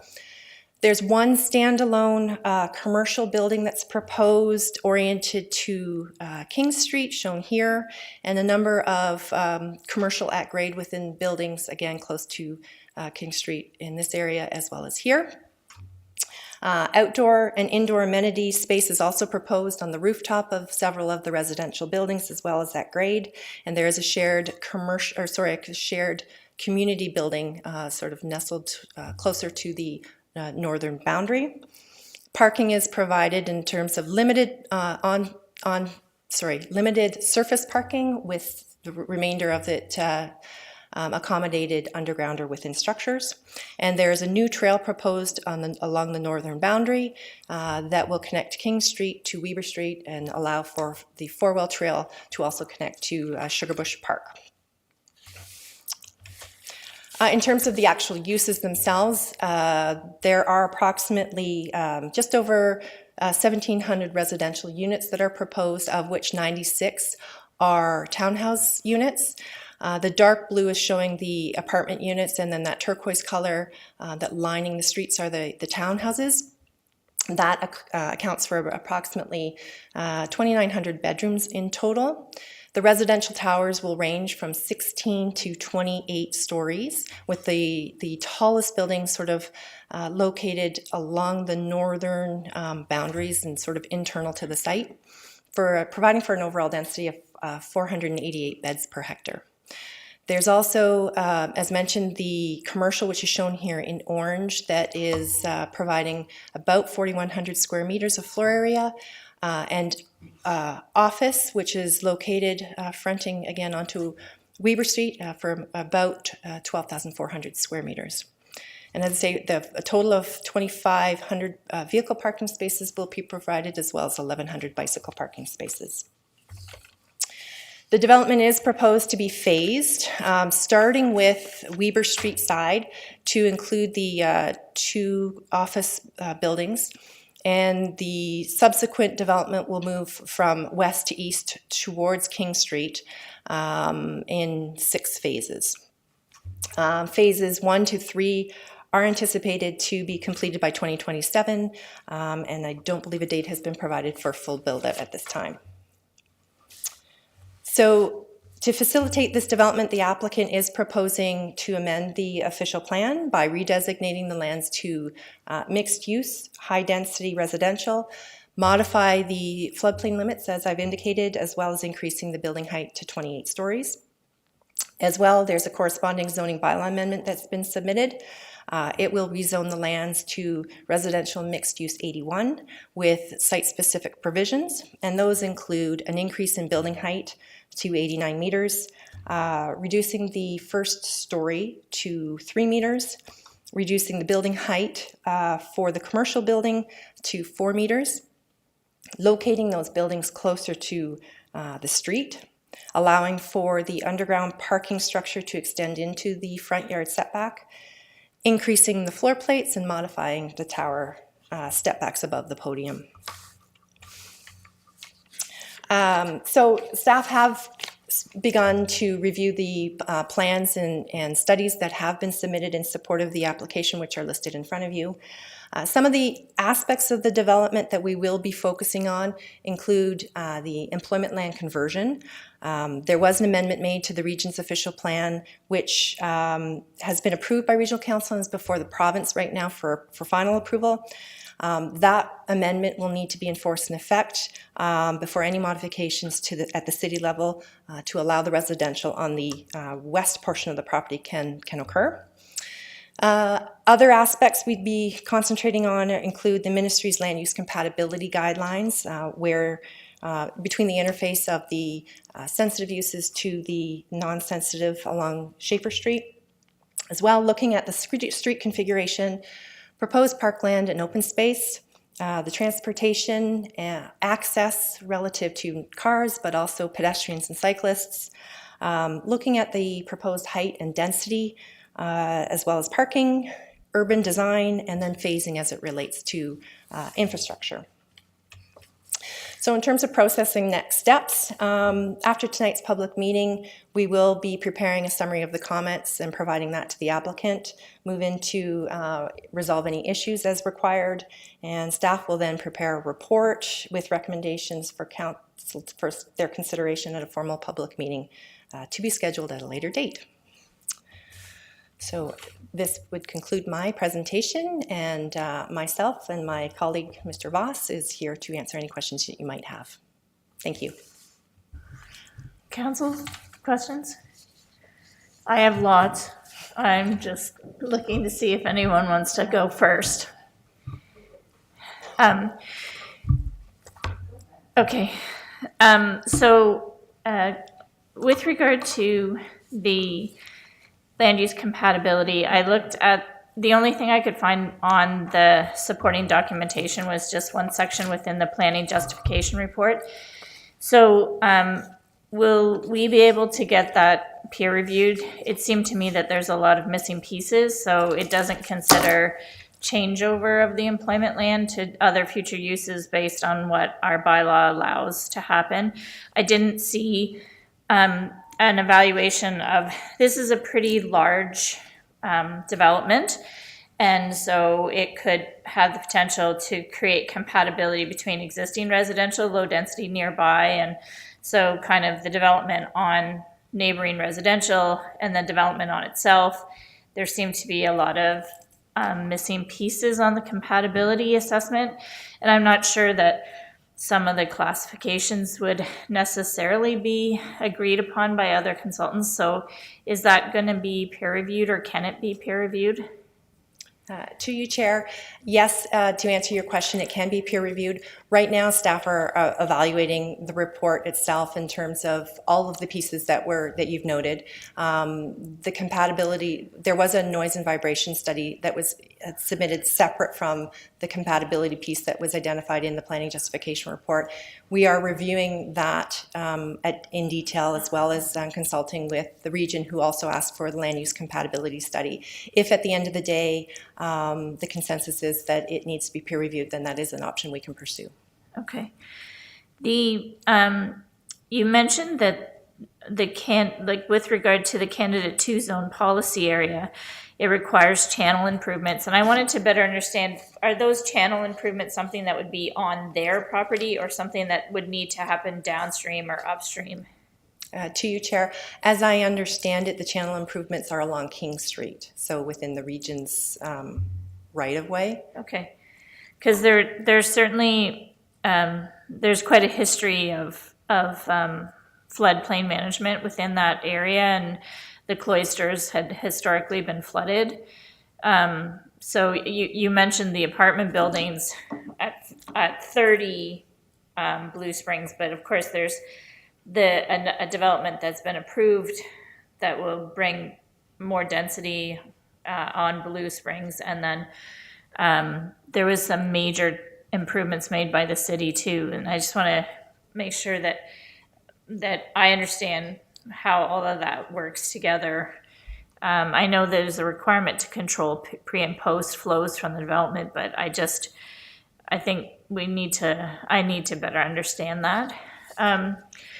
With regard to urban design, how will we evaluate that as a city? Because this is really a gateway development. When you exit the expressway and enter Waterloo from that location, this is a gateway property. And so how do we look at urban design in that light? To you, Chair. There's a number of things that we will be looking at in terms of using the overall city's urban design guidelines, as well as the framework that the whole site is considering right now, which is really, starting from scratch and building a small community. It is looking at making sure that we have the appropriate network in place, that the circulation makes sense, that we have the appropriate land uses. The heights and densities are transitioning appropriately, that wind, shadow, overlook, all of these impacts are being looked at comprehensively.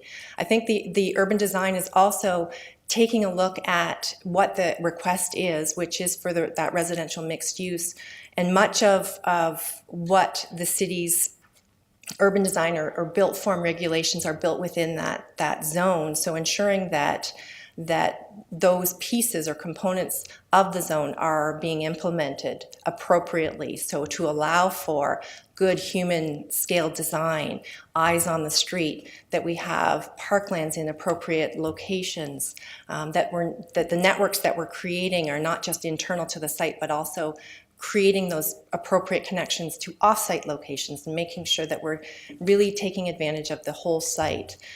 So it is a matter, we have asked the applicant to provide an urban design document, and it's intended to be a guiding document for the entire site as a whole, so that we're not just looking at a set of designs that's specific to one phase, but it's going to apply to the entire phase, so there's cohesiveness to the entire development.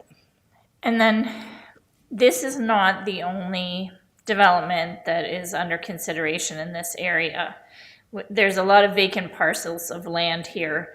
And so are we looking as a city at a massing plan for this area in its entirety?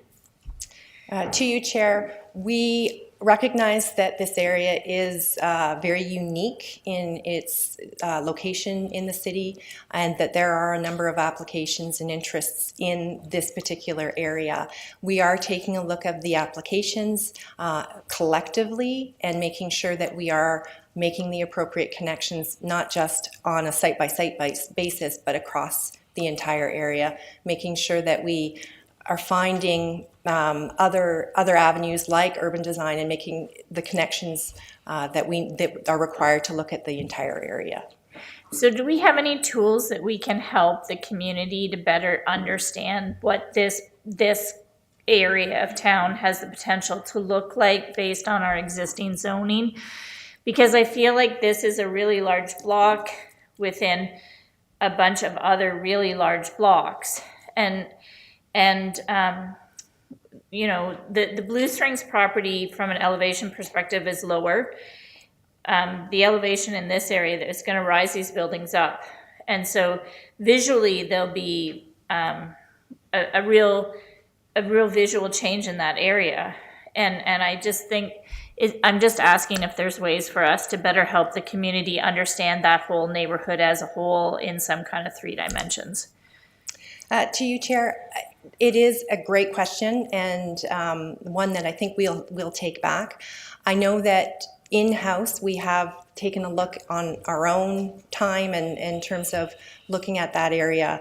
I'm not sure that the drawings that we put together are polished enough for public consumption, but it may be something that we can take a look at to be able to convey to the public what is happening for that area, but much larger than just on a site-by-site basis.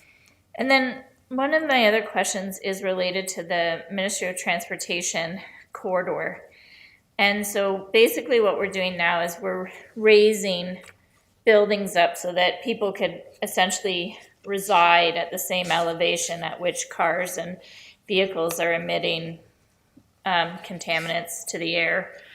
And I'm worried about the quality of the air quality for residents that live at that height, and looking down the road to say that if people feel as though they don't have a good quality of life, we don't have any tools to manage that as a city. So I think we need to look at that now, because I think, again, this is very unique because the height of the tallest buildings that currently reside near that corridor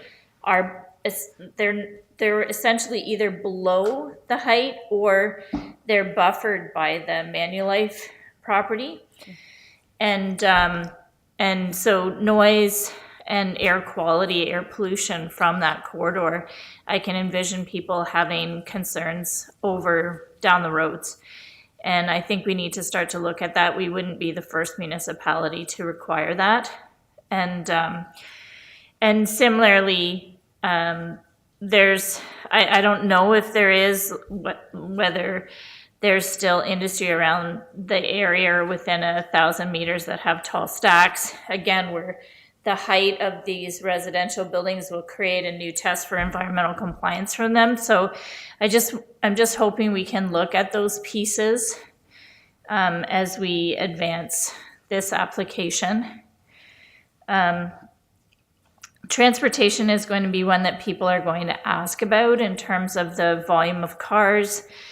And so I think, is it possible to have another kind of community meeting on this application where people can better dig into understanding how does the transportation corridor work? Is the intersection at King and Weber, does it what is the level of service there? I know it's in the report, but I think it would be really helpful to help people understand what that looks like on the ground. You know, if it's a level D, if it's a level of failure, if there's changes happening, if there's new turning movements at King where it meets the corridor going into these developments. Do you think it would be possible to do that, hold a community meeting closer to the community members? To you, Chair, I do agree that there is a lot of moving pieces, no pun intended, of part of the transportation study. There are, a lot of intersections that were looked at, and certainly it's something that I can discuss with the applicant and move forward and see if we can have some form of a neighborhood meeting. Absolutely. I think those were all the questions that came to mind at the onset. There were some questions that came through. I just wanted to bring to your attentions by mail and email, and so I gathered that will form part of your consideration. To you, Chair, yes, it will. Yeah, We received thanks. them as well. Thank you. So I'm looking to Council. Yep, Councillor Wright. Through you, Chair, I also had a query from a constituent just about the screening. So there is a report on the environmental site screening, and I'm just wondering if there's any particular detail about what that issue is. It's supposed to be an unknown property in the north, which is under evaluation.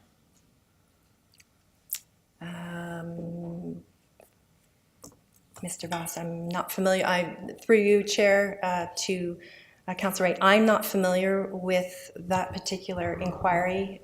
Are you familiar to speak to it? Through Councillor Freeman to Councillor Wright. I'm not familiar exactly on which specific one you're speaking of. There are a few in the area that have reached out to us. But if you'd like to connect us with that individual, we can help. Yeah, I'll do that. We can closer. follow up. Thanks. Mayor McCabe. Thank you, Chair Freeman, through you to, I apologize, I just blanked on your name. Wendy, sorry. I was just wondering, you talked a bit about the maximum density for bedrooms, but do you have a breakdown of like whether they're 1, 2, 3 or more bedrooms in the housing units? Through you, Chair Freeman, to the Mayor, the applicant has provided a breakdown. There are 1, 2, and 3 bedrooms proposed on the property. It looks as about 40% 1 bedroom, 55% 2 bedroom, and about 5% in the 3 bedrooms. And the 3 bedrooms are specific to the townhouse units. Okay, thank you. I was also just, as I've asked at other proposed developments, if there's plans to incorporate and use technologies to reduce GHGs in the building of and the ongoing operation and maintenance of these buildings. Through you, Chair Freeman, to the Mayor, an energy strategy has been completed in support of the application. The city does require the energy strategies at this stage to encourage the developer to start thinking about and looking at options. The specific options, the study is under review, and the specific options, I'm trying to rack my brain to see if that was one of them. I do know that they've looked at probably about 10 or 15 different strategies to reduce greenhouse gases and energy consumption. Energy consumption as a whole. Specifically about that one, I think it may be a question appropriate for the applicant. Okay, thank you.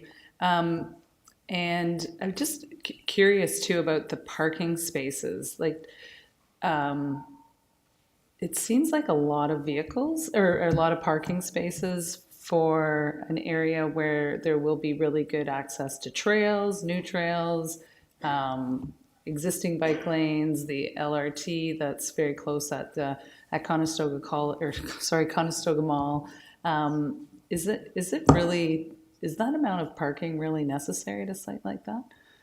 Through Chair Freeman to the Mayor, the applicant has requested the RMU zone or the specific zone, and the parking regulations that are specified in that zone are minimum requirements. So right now, they're demonstrating that they meet those minimum requirements. Mm-hmm. I do agree that this is an area where there is a lot of active transportation as well as alternative modes of transportation to allow for the consideration of a different parking rate. That has been taken, all of those pieces, being close proximity to the LRT and having bus routes in the area has all been taken into consideration when the city drafted their zoning bylaw and the parking regulations back in 2018. So there is a slight reduction because of all of the sort of that locational criteria. The city is looking at parking rates overall right now in terms of a broader study just to ensure that we have the parking rates correct. If there are some specific or unique sets of characteristics that the applicant brings to light as part of the application, we certainly consider them as we review parking numbers. Okay, thank you very much. Any other questions, Council? Councillor Rowe? Through you, Chair. I'm just wondering if there is any additional information about stormwater runoff affecting the pond across the street and what that could look like, and also groundwater on that site. Through you, Chair, to Councillor Rowe, the applicant has completed both a preliminary hydrogeological study as well as a geotech study and functional servicing. All of those studies sort of provide an overview of stormwater management and groundwater. A lot of information, and I can say the study is currently under review by both planning and engineering.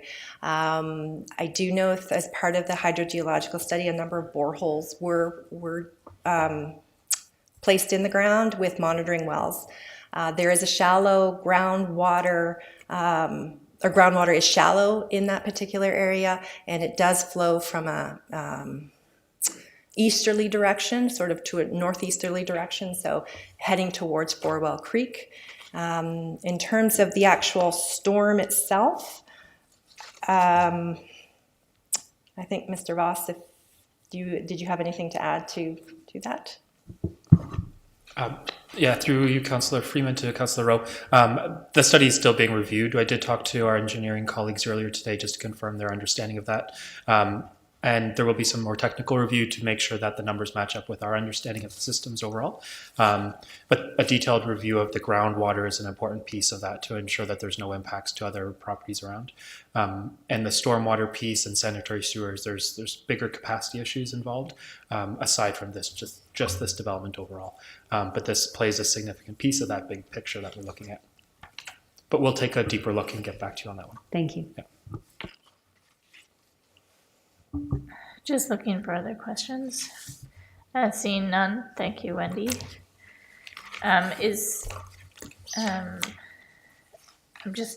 looking here. So we have one delegation that's registered. Mr. Chauvin. Good evening. Just get myself prepared here. Good evening, Madam Chair, members of council, mayor, and members of the public who are watching. My name is Pierre Chauvin. I'm a partner and planner at MHBC Planning. For those who don't know, we're a local planning consulting firm out of Kitchener. With me this evening, as you've heard, is Stephanie Murdish. She's an associate with our firm, has been instrumental in getting this submission together and working with staff to this point. I also recognize George Bekas, who is the manager of land use management at Drulo Holdings. And with him this evening is Carrie O'Brien, who's also a land use planner with Drulo Holdings. I just want to take a moment to thank your staff. Wendy did an excellent job in summarizing this application, so you'll see a lot of similar slides, similar information, so forgive me if I breeze through some of this stuff, but I'm sure we can come back to it through questions. And I introduced my colleagues here because in case I don't have the answer, maybe I'll turn to them and get the answers from them as well. Just a bit of background, who Drulo Holdings is. They are a local, well, relatively local, out of London company. They have over 400 employees from construction all the way down to management. They are a rental developer. They've been in the business for over 65 years and in providing rental housing. They've got over 9,000 purpose-built rental housing units that are all owned and operated to this day by Drulo Holdings, and that will be the same case for this particular development. Currently, they have development projects in London, Kitchener, Burlington, and Woodstock. As Wendy identified, the property is centered on this image here, and you'll see the dotted lines represented on this image represent a 5-minute or 10-minute walking distance from this property. And within 10 minutes, you can get to Conestoga College, you can get to the Winston Churchill Public School and St. David Catholic School, the Sugarbush Park to the west, as well as the Forwell Trail to the west as well, and the trails within the Sugarbush Park. Very well located relative to obviously the public transit, as you've heard, the Ion transit stop at the Conestoga Mall, as well as the transit bus routes literally on our doorstep on King Street. A number of other commercial supportive uses, Farm Boy at Weber and King. And I would characterize this area as an area, as you've heard, there's a number of developments coming forward. So it's really an area and an opportunity for transition and change. This is a key part of the community, as Councillor Freeman has noted. It is, I would agree with her in the sense that it is a gateway to this portion of King Street. Waterloo Inn has always been an iconic site for me, and we hope with this development that this will also be an iconic site with the way we've designed and proposed the development. So again, quickly go through some of the highlights of this development. It is meant to be a mixed-use development, a mixture of residential, commercial, and well as employment or / office space uses. There's a number of, this has been designed as a campus-style development where we have a number of about 8 residential towers ranging from 16 to 28 stories in height. Most of the height is concentrated towards the middle. We'll try to sort of work towards the middle and have the lower heights along Weber, working towards the highest building, the 28-story building in the center of the site.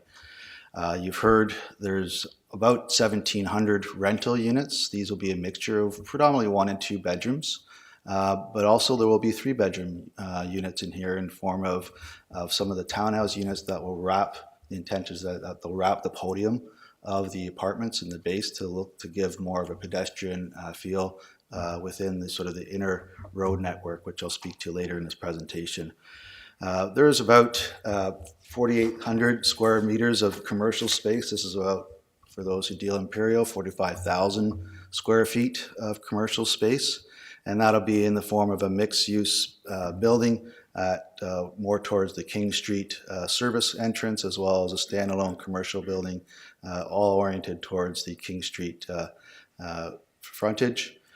More towards the Weber Street or westerly part of the property is the office component. So we're proposing approximately 130,000+ square feet of office space. Pretty crazy in this time in COVID to be proposing office, but certainly we're looking at perhaps expanding some of the range of uses, I guess going to the question that Councillor Freeman had with respect to looking at encouraging more diversity and range of uses. But the intent is really we're trying to intensify a really underutilized parcel here to provide a broad range and mix of uses where people can not only live, they can work here, but they can also play.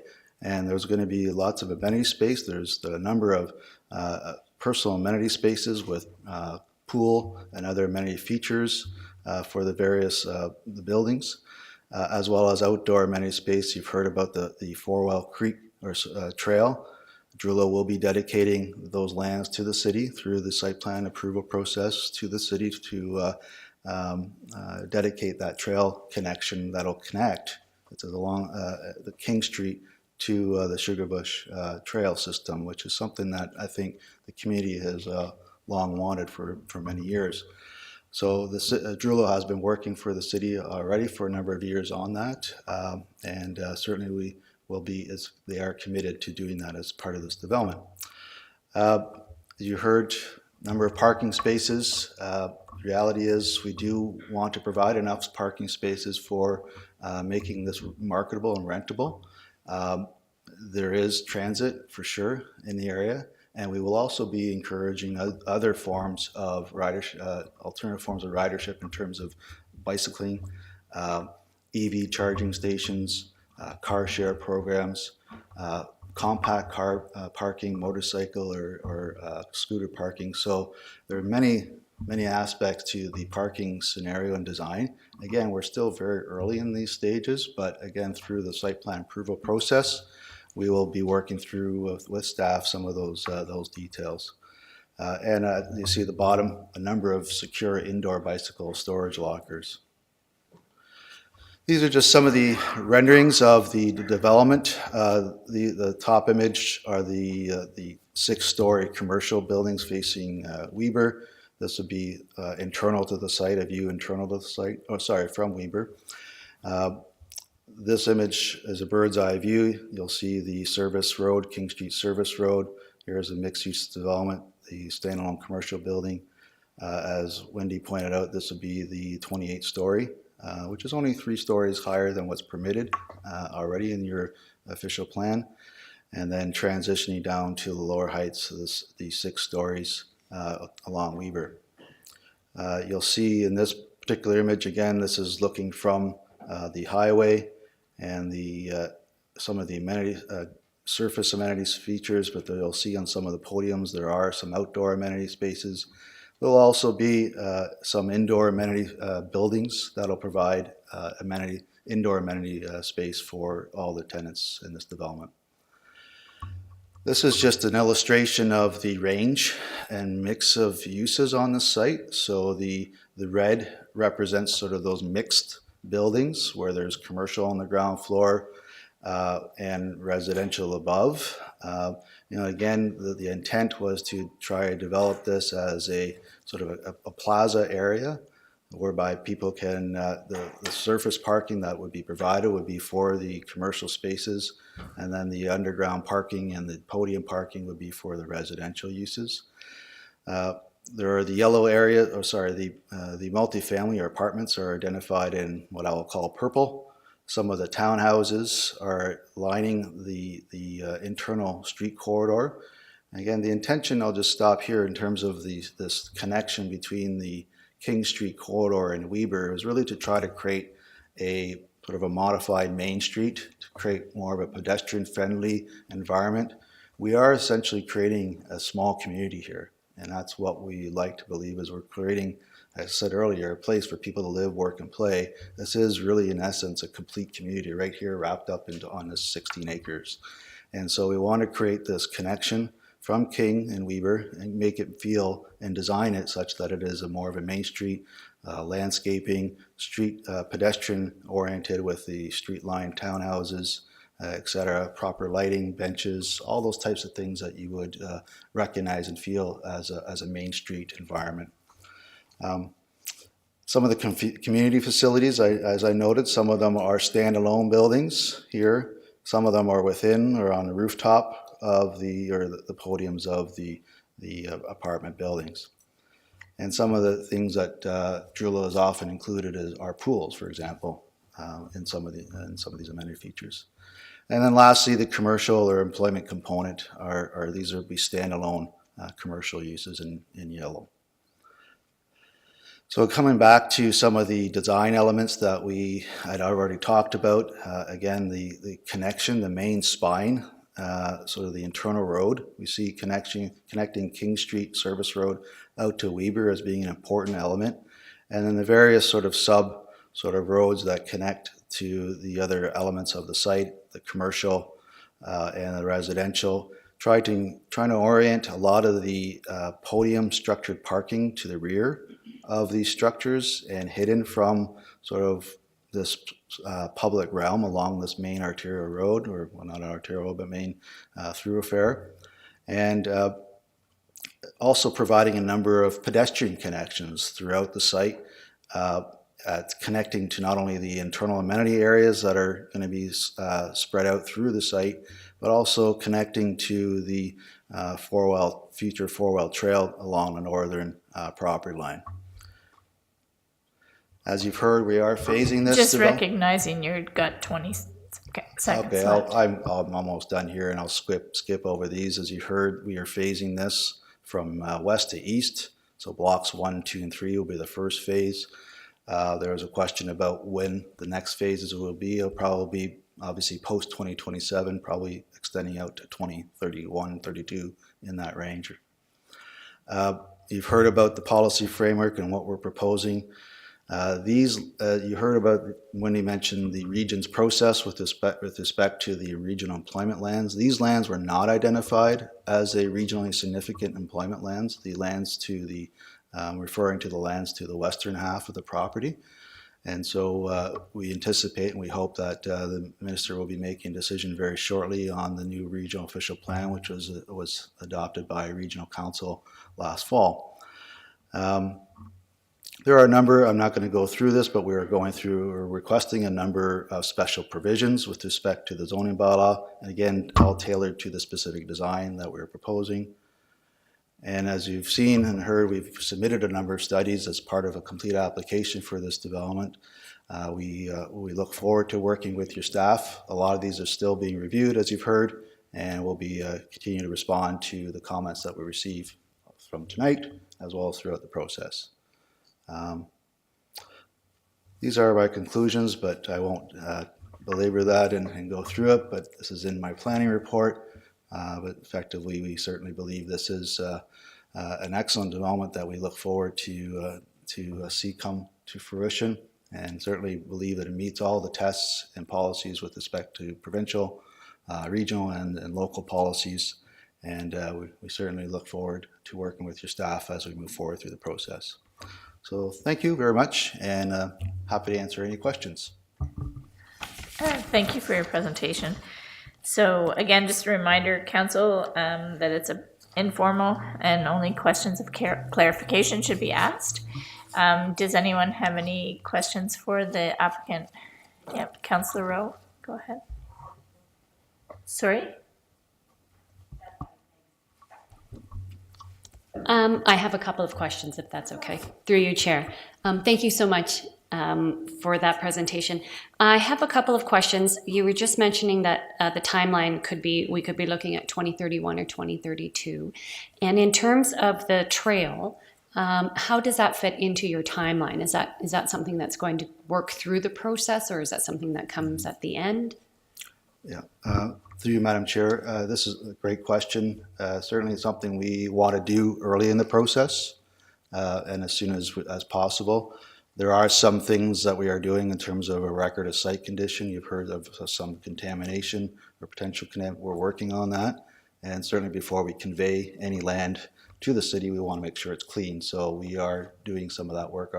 So definitely not before that, but as part of the site plan approval, for the first phase, I envision we would be dedicating those lands to the city early in the process. Thank you. I'm also wondering, I was seeing in your presentation that you have square footage for all of the buildings, etc. Do you have square footage for the green space and what those green spaces would consist of? Like, would they be playgrounds? What do I have here? Parks, passive recreation. But I was just curious to start with, Sure. if you have a square footage for green space. To you, Madam Chair, I don't have those numbers in front of me. Again, keep in mind this is still a concept and will evolve through this process. I anticipate, as they always do. We are meeting definitely the minimum open space landscape requirements, but in terms of the programming of the individual spaces and amenity spaces on site, that hasn't been determined yet. That's something that will come through the site plan stages. But as you can appreciate, there's going to be a lot of residents here, and we certainly want to make sure that they have enough space, not only indoor but outdoor space for people to relax and and enjoy the outdoor environment. So we can certainly give you some numbers based on what we have, and we can convey that through staff. But again, I guess keep that in terms of that's still yet to evolve and change. Thank you. I also have a question about the internal road that exits onto Weber Street. And is there any understanding of impact on traffic at that intersection right now? Through you, Madam Chair. So just specifically to Weber Street? Weber Street and King, really. I'm Sure. curious about Weber because of the low-rise residential across the street, right, and that there are turning lanes, et cetera, there, and then also pedestrian impact for people crossing the road. There was a traffic study completed. It's being reviewed by staff. I could tell you the conclusions based on phase one, those first few buildings on the western portion of the property do not have an impact or require any improvements on Weber or King Street.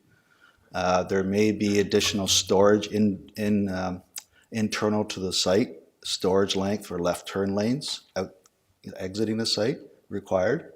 After that, there's a need to update the traffic study because there will be changes as you've heard, there's lots of changes going on in and around the area. So in order to proceed with phase two, we will need to update the traffic study and then assess what is required at that point in time. Thank you. I think I just have one more question. 1 second. I'm just wondering as well, the low-rise residential, what some of the impacts could be in terms of light, for example, like if there is any, I'm new to this, to trying to use the right language, but if there will be any light impacts into people's yards or into their homes and that sort of thing, considering that's going to be commercial, I'm assuming it will be a well-lit area. Through you, Madam Chair. Again, this is we're getting into the site plan realm of things, and we're just not there yet. But first and foremost, we cannot have light cast beyond our property limits. As part of the site plan approval process, there will be a need to prepare a lighting plan, and where we demonstrate to the city that the amount of light that is being produced on our site does not cast beyond acceptable limits onto our neighboring property. And that includes even the employment lands to the north of us. Thank you so much. Councillor Vasek. Thanks, through you, Chair Freeman. It also might be too soon, but or if you could point me to trying to just get an understanding of what it looks like when the townhouses are on the townhouses are basically the podium and then the towers are above. Is there any good example you can point me to here? Through you, Madam Chair, if I can just, on this image, this is just a projection. This particular elevation here is a combination of, I believe, the townhouse as part of the podium here, and it's obscured by this next building, but also a portion of it's freestanding towns. Okay. So that's kind of the idea of what you'll see. Mm-hmm. So there's a bit of a step back in along the street. You'll have a street fronting towns, and then the building, the towers will be stepped back from the top of the townhomes. Okay, thank you. I thought those might be the townhomes, but I couldn't tell. Thanks.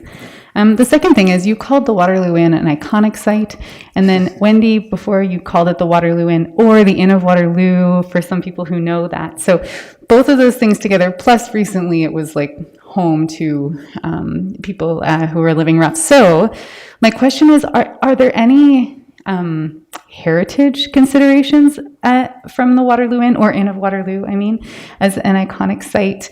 Are you doing any nods to the Inn of Waterloo? Through you, Madam Chair, that is my terminology. I view it as an iconic site. My in-laws went to dance there every New Year's Eve, and it was whether I don't believe it has any heritage significance that I'm aware of. It's not on the register. So, as usual, I know it's not on the register, but would you be able to just ask heritage staff, like just in case anything has come across their desk in the past decades about it? Okay, thanks. And then one other question: Your presentation made me have a question for you, Wendy and John, which is, this would be supplying rental housing. We had another informal last week that was going to supply rental housing. So I'm curious as a city if we know, or if we could figure out how many rental units we think we're going to need given population growth. And if we have a sense of how many we have already and how many are projected with development applications coming in, do we have that information? Would it be worthwhile to get that information so we're not over getting rental housing? Clearly an important part of the housing continuum, but just curious where we're at, where we need to be.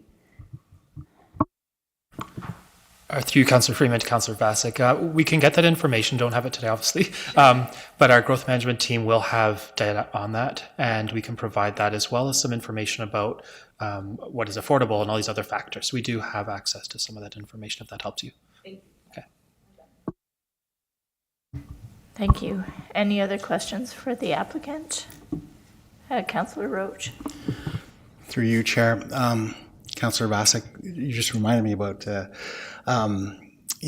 asking the question about rental units. I know Drulo, actually, this if you've been around as long as I have, this iconic spot has been known as the Waterloo Motor Inn, even before that, when the Binghamans had it. But I know Drulo has had like a rent save own program in the past with some of their units. And is there any consideration with regard to this?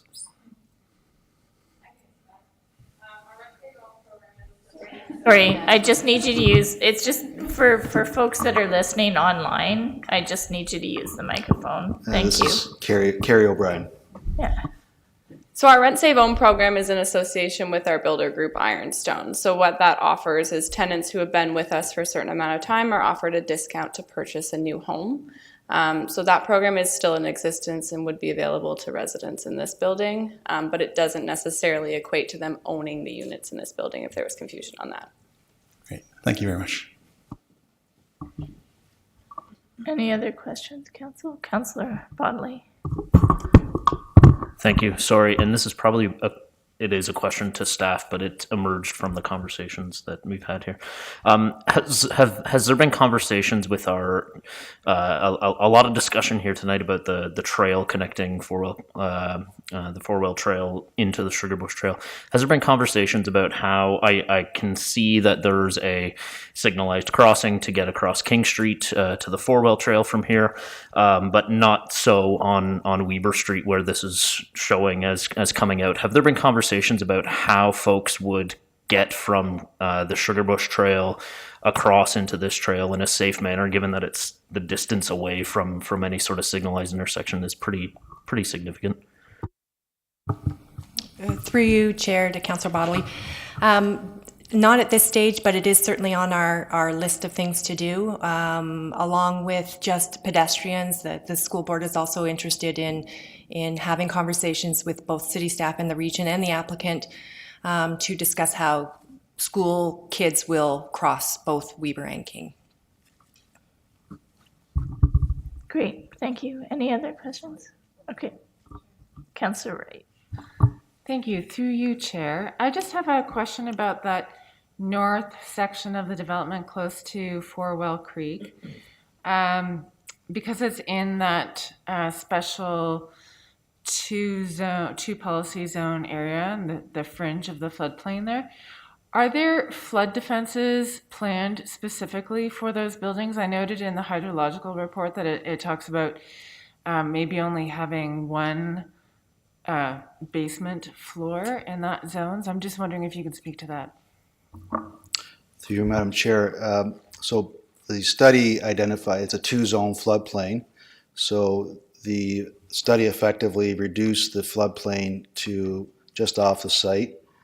And so the balance of the former floodplain is considered flood fringe, where you're allowed to develop, provided that you provide for flood-proofing measures in the buildings.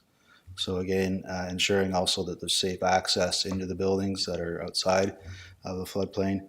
But there will be flood-proofing measures for a small portion of the buildings. I believe it's somewhere in this order. Also we'll have to, if there is underground parking here, we will also have to flood-proof that. But again, we're still early stages on that. We may even pull that underground parking entirely out of that flood fringe. Follow up. Yeah, just as a follow-up, thank you, Chair. Just in consideration of the 1 in 100 year criteria that we use, is there any sort of thought about exceeding that, considering the projected timeline of, maybe going past 2030 and the fact that we're having 1 in 100 year events in consecutive years these days? Through you, Madam Chair, great question. Again, not the engineer. Can certainly go back and have to look at what beyond what the 1 in 100 year, what we could do. We are designing towards sort of the today's standards and what we're asked to do. There will be, just to expand on that, there will be not only underground storage that can control the quantity of water, but also the quality will be through things like storm scepters and other things to control the quality of the water exiting the property. And there's a sort of a net infiltration being projected through, as our engineers have assessed, through infiltration galleries. So there will be a net contribution to the groundwater. So, Mayor McCabe.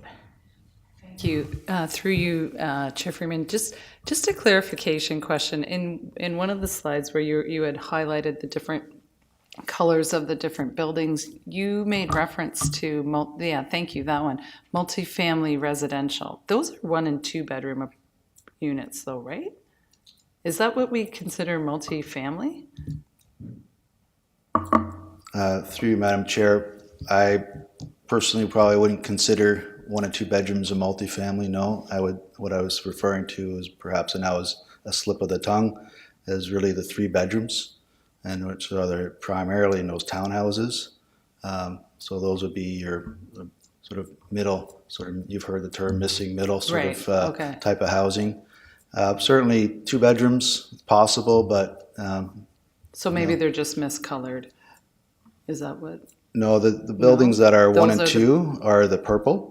So those will all have 1 and 2 bedrooms. The buildings that have 3 bedrooms are the light blue. Those right. Would be the yeah, townhouse. But on the legend, anyway, it's it says oh, those I'm are sorry. multifamily. I see your confusion. I apologize. Yeah. Okay. Yeah. Thank you for that clarification. Yep. Did you have any other questions? No, thank you. So I think that's all the questions for you, Mr. Chauvin. And at this point, I'm going to see if there's there's no other registered delegations on tonight's agenda, but is there anyone else present tonight who wishes to speak to this application? If you do, please raise your hand and you'll have 5 minutes. So please approach the podium.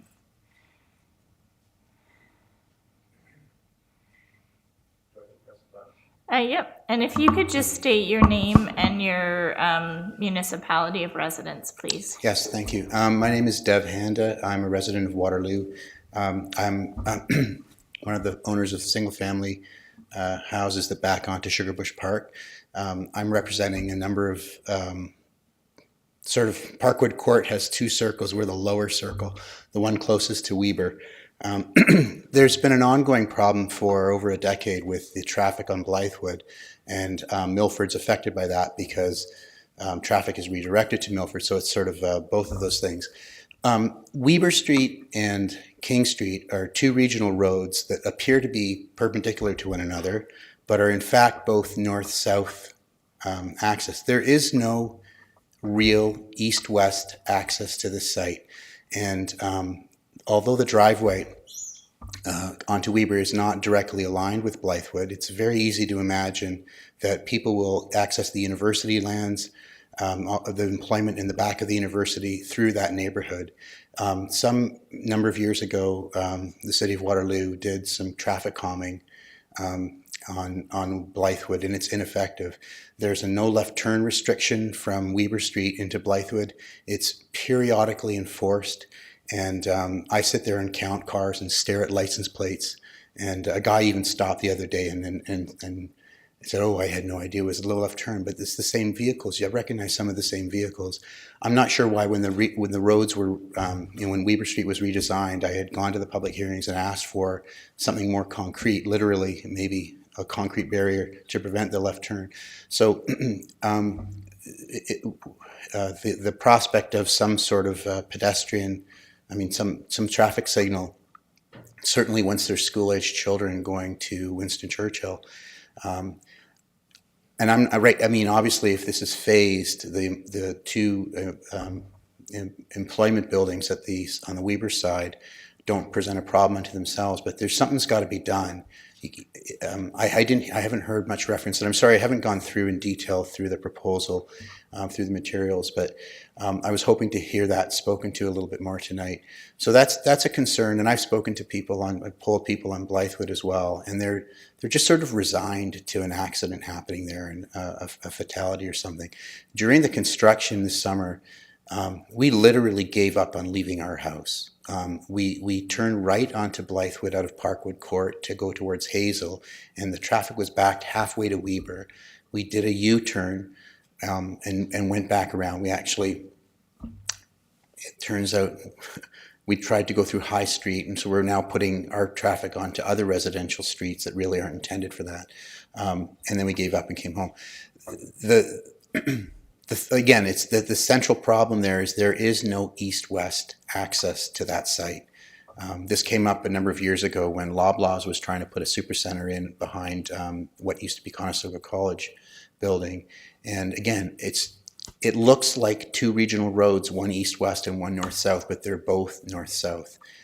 So that's a primary concern. The other thing is, customarily when a developer, by the way, sorry, I have a master's degree in real estate development from MIT.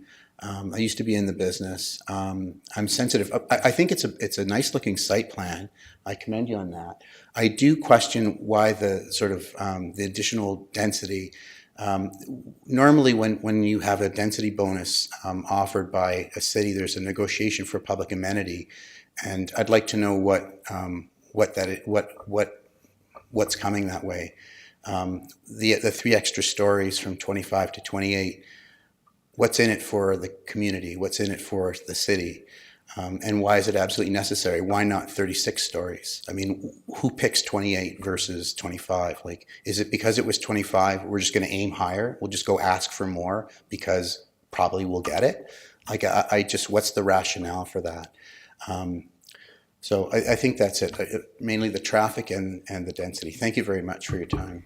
Yep, thank you very much. And yes, the no left turn at Blythewood is something that I did think of and meant to mention. So I appreciate you bringing that up because that has been on the radar of council for many years. So I appreciate that. And then the other questions we'll leave with staff to consider as it relates to density.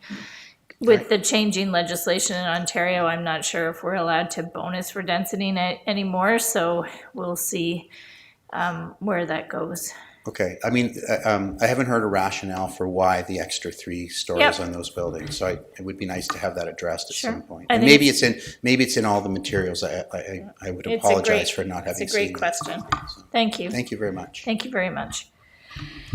Is there anyone else present this evening who would like to speak to this application? Seeing none. Council, we've asked all of our questions, so there's no more delegations. This informal public meeting is now concluded. Staff will review the issues and provide further reporting to council at a later date. Thank you. We're now moving on to consideration of notice of motion given at a previous meeting. There is none.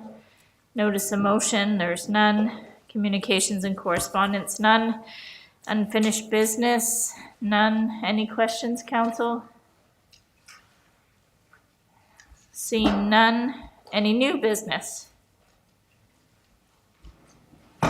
Okay, so that brings us to enactment of bylaws. Councillor Bodley, would you like to move that motion? Yeah, I thought so. And do I have a seconder? Councillor Rowe? All in favor? It's carried unanimously. Motion to adjourn, council. Councillor Rowe, Councillor Hanmer, all in favor. Carried unanimously. Thank you very much. Have a good rest of your night.